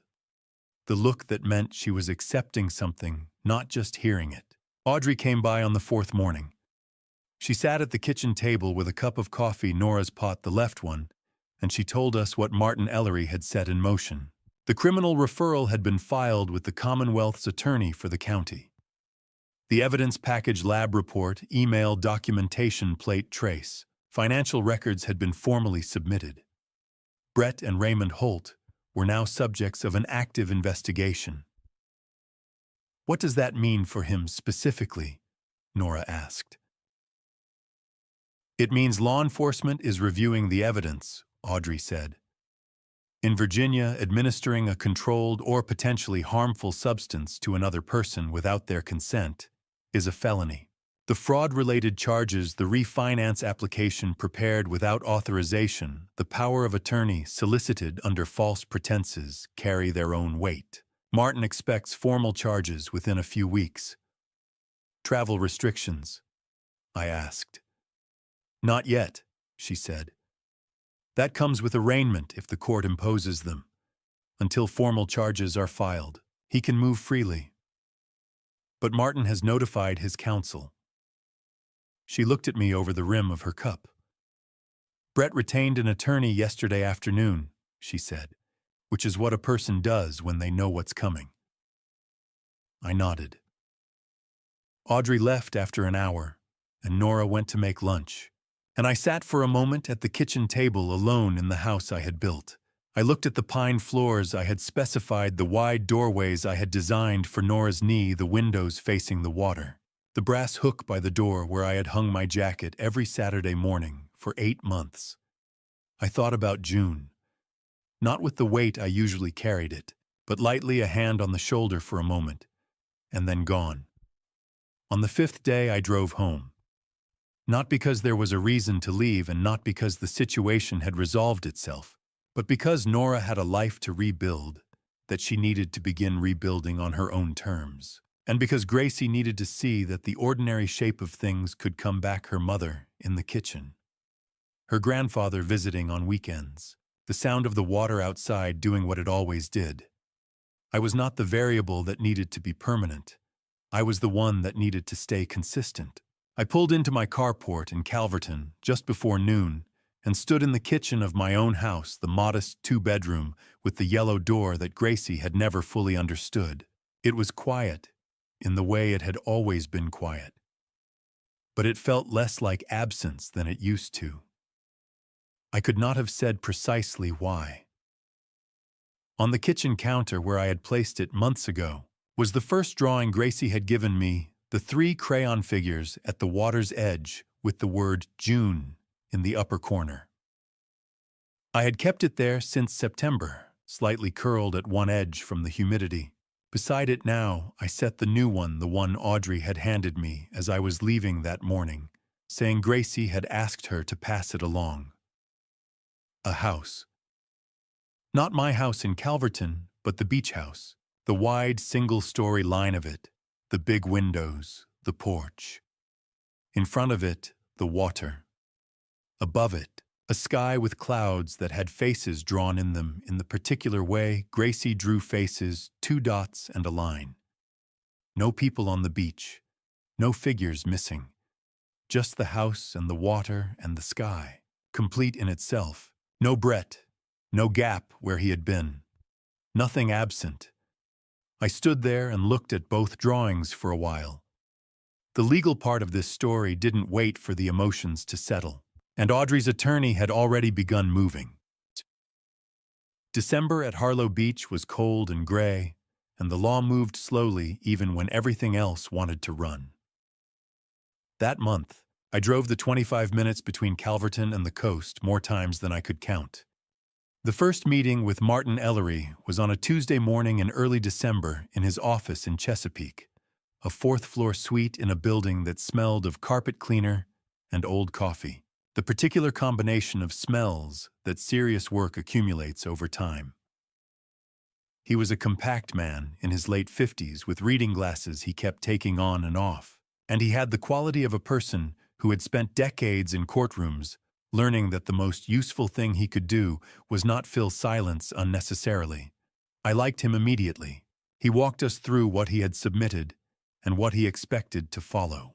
Martin had submitted the full evidence package to the Commonwealth's attorney for the county, the lab report, the email documentation, the financial records, the broker license cross-reference establishing the connection between Brett and Raymond Holt.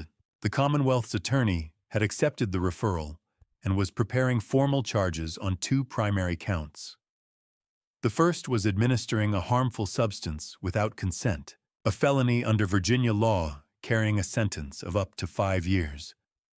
The second was forgery and uttering, related to the fraudulent preparation of power of attorney documents for property purposes, a Class 5 felony carrying up to 10 years. Raymond Holt faced conspiracy charges as a co-defendant. Arraignment was expected within 3 to 4 weeks. At that point, the court would consider travel restrictions. He retained counsel the day after the confrontation, Martin said. His attorney has been in contact with my office. They're aware of the evidentiary position. I asked what that meant practically. It means they know what we have, he said. People make different decisions when they know what the evidence looks like. I nodded. Nora sat beside me through most of that meeting without speaking, which was her way of absorbing information. She had been that way since grade school. The child who listened completely before asking the single most useful question. When Martin finished, she asked, "How long does all of this take? Criminal proceedings in Virginia at this scale typically resolve within 6 to 12 months of formal charges," he said. "It may be less, depending on how his counsel advises him to proceed." She nodded once. Then she asked another question not to Martin, but to me quietly, as we were putting on our coats to leave. "Will you come with me to one more office?" The second office was 3 blocks away. A family law attorney, a referral from Martin. A woman named Carol Devers, who had handled divorce proceedings in the county for 20 years, and who spoke to Nora with the particular directness of someone who had learned to give people information without softening it into uselessness. I sat in the waiting room while Nora was inside. I read a magazine I did not retain a word of, and looked out the window at the gray December street and thought about nothing specific. Nora came out 40 minutes later. She had the particular look of a person who has just signed something significant, not relieved, not distressed. Settled. The look of a decision made and committed to. She did not tell me what she had signed, and I did not ask. It was her marriage and her choice, and my role that morning had been to drive her there and wait. We had lunch at a diner 2 blocks from the office, coffee sandwiches, a window table looking out at the street. We talked mostly about Gracie's upcoming school performance, which she had been rehearsing for since October, and which she had described to me in extensive detail on the drive down. The normalcy of it was deliberate, I think, on both our parts. Some conversations you have by not having them. In January, I met with Martin again alone this time, on a Saturday morning before I drove down to Harlow Beach. The purpose of that meeting was the trust. A revocable living trust is a legal structure in which a grantor, in this case, me, transfers property into a trust that names specific beneficiaries and sets conditions on how the property can be managed or transferred. It does not change who benefits from the property. It changes the mechanism of protection around it. A deed, as I had learned, establishes ownership but does not insulate a property from the legal maneuvers of a spouse, a POA holder, or a creditor with the right documentation. A trust creates a shell that those maneuvers cannot easily penetrate. I should have done it when I finished the house. I knew the mechanics of it. I had structured contracts and specifications for 40 years. I understood the difference between a document that conferred rights and a document that protected them. I had chosen not to because I had trusted the situation, which was a different thing from trusting the structure, and I had confused the two. I did not make that mistake a second time. The trust named Nora as primary beneficiary and Gracie as secondary. No transaction affecting the property, no refinancing, no transfer. No encumbrance could proceed without the written consent of the trustee, which was me for the duration of my lifetime, and thereafter a successor trustee named in the document. Martin walked me through the signing with the same unhurried precision he brought to everything, and when it was done, I held the copy of the executed trust in my hands for a moment, before folding it into my jacket pocket. $390,000 of pine and glass and wide doorways, wrapped now in something that would hold.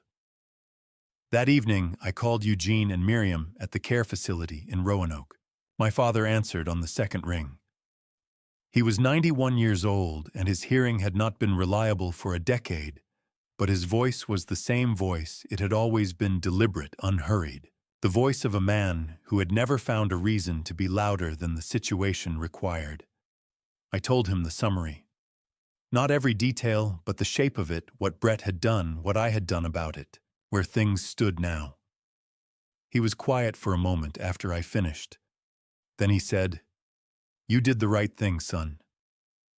That was all. My mother took the phone and asked whether Gracie was eating properly and sleeping in her own room, and I told her yes to both, and we talked for a few minutes about nothing consequential. And then I said goodnight and hung up. I sat at my kitchen table in Calverton and looked at the two drawings on the counter, the old one with the 3 crayon figures and the word June, and the new one with the beach house and the water and the clouds with faces, and the copy of the trust folded beside them. You did the right thing, son. 8 words from a 91-year-old man in a care facility in Roanoke, delivered without drama over a phone line. I had not known until that moment how much I had needed to hear them. By February, the legal proceedings were nearly complete. Brett's name had disappeared from everything that mattered. What remained was figuring out how to move forward, and the 25 minutes between my house and theirs had never felt shorter. When March came, the worst of it was behind us. I drove to Harlow Beach on a Saturday morning, the same as always, except that this time Gracie was standing at the end of the driveway waiting, not at the door, not on the porch. At the end of the driveway, in her boots and her jacket arms at her sides, watching the road the way she used to watch it when she was smaller, and the truck was the best thing that was going to happen all day. She had grown an inch since September, maybe more. I noticed it the way you notice things that happen slowly all at once after the fact. She did not wait for me to park properly. She came to the truck while it was still rolling to a stop, opened the passenger door before I had cut the engine, and said, "Grandpa, come look at the sun." I came. We went through the side gate and down to the beach, Gracie leading, picking her way through the dune grass with the particular confidence of a child who has claimed a piece of landscape as her own. Nora was already there, standing at the edge of the firm sand where the tide had compacted it overnight. She was wearing the dark jacket from November, her hands in her pockets, looking at the water the way you look at something that has been there for a long time and will be there when you are gone. She did not turn when she heard us come up behind her. She just moved sideways, making room, and the three of us stood at the waterline together. The sun was low, and the water was that particular color it gets in early spring. Not the flat pewter of October or the bright green of July, but something in between, a color that has not quite decided what it is. The beach was empty in both directions. The air had the cold in it still, but not the bone-deep cold of winter. More like a door left open. Gracie bent down and began collecting shells, moving along the waterline, with her eyes on the sand, focused with the totality of attention that children bring to small things. I watched her for a while. She had June's way of moving when she was looking for something, that particular, unhurried efficiency, as if time was simply not a consideration when something interesting was close enough to find. After a while, Nora spoke. "Dad," she said. Not a formal address, not Warren's daughter asking Warren a careful question. Just Dad, the flat plain word that means the question is going to be honest. "Why did you really build this house?" I looked out at the water. I had given the answer in pieces over months in ways that were all true but also incomplete. The knee, the stairs, the windows for the light June's wish. All of those things were accurate. None of them were the whole answer. "Because June asked me to take care of you," I said. "And I didn't know any other way to do it." Nora was quiet beside me for a moment. Then she reached over and took my hand at the way a child takes a hand, but the way an adult does when the words are insufficient, and the gesture is the more honest language. We stood like that for a while without speaking. Gracie had moved 20 yards down the beach. She was holding something up to the light, a shell or a piece of sea glass, something small that warranted examination. Then she turned and ran back toward us in the particular way she ran when she was happy and didn't need a reason, arms slightly out, boots hitting the wet sand with a sound like small punctuation marks. For a moment, in the angle of the light and the way she moved, she looked so much like June that I felt it in the chest, a sharp, clean ache that arrived, and then was gone the way a sound is gone after it finishes. Not grief, not anymore. Something else, recognition maybe. The specific comfort of seeing a face you love continue in a face you love.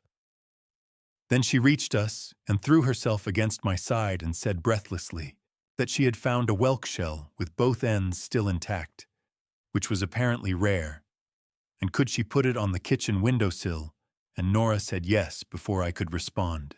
We stayed on the beach until the sun was fully up, and the cold was something to walk through rather than stand in. On the way back to the house, we passed Audrey's porch. She was there in her usual chair with her usual cup, and she raised a hand when she saw us. I raised mine back. That was sufficient. In the kitchen, Nora made breakfast, and Gracie set the table without being asked, which she did approximately once every 3 weeks, and which Nora and I both pretended was entirely normal so as not to disrupt the pattern. I sat at the end of the table and drank coffee. Nora's coffee, the pot on the left, and I looked at the house I had built from the inside, the pine floors, the wide doorways, the window above the sink that caught the morning light and held it. I left in the early afternoon. Nora walked me out to the truck.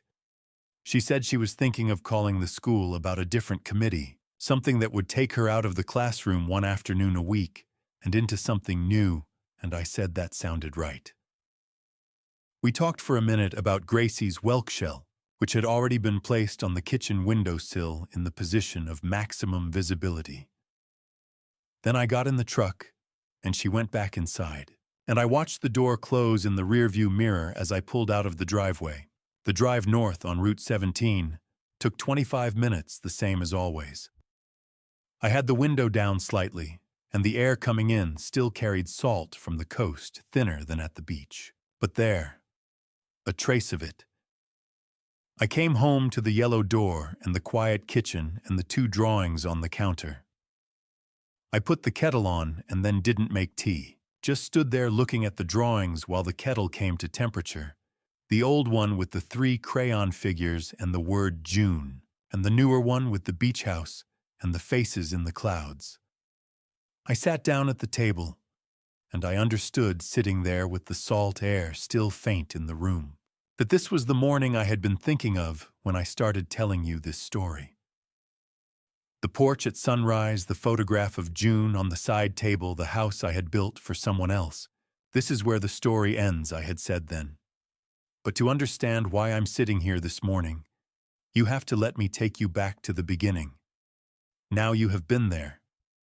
Now you are back. I built that house to keep a promise. It turns out the house kept something for me too, even from 25 minutes away. I built a house thinking a deed was enough to protect the people I loved. I was wrong. This family story taught me one thing above all: love without documentation is a prayer. I believe God answers prayers, but He also gave us the wisdom to sign the paperwork. Do not wait until someone is already inside your house to start asking who they really are. I made 2 mistakes. I loaned money without a contract because I wanted to believe in a man. I handed over a house worth nearly $400,000 with nothing but a deed because I confused trust with security. Trust is what you feel. Security is what you build. My advice: do not be like me. Write the contract. Set up the trust. Pay attention to the small things that do not add up, because in my experience, they are never actually small. Every grandpa stories worth telling carries a lesson like this one. This is mine. That is my personal view, and I stand by it. Every family story has a moment where someone should have looked more carefully and did not. I hope this family story saves someone else from the same mistake. This has been one man's grandpa stories, nothing more, nothing less. If it moved, you share it with someone who needs to hear it. Leave a comment and tell me what stayed with you. And if you want more grandpa stories told the way real life feels, subscribe and stay close. Thank you for staying until the very end. It means more than you know. The stories ahead contain fictional elements built for reflection and understanding. If that is not what you are looking for, this is a good place to step away. No judgment, only respect. For those who stay, I am glad you are here.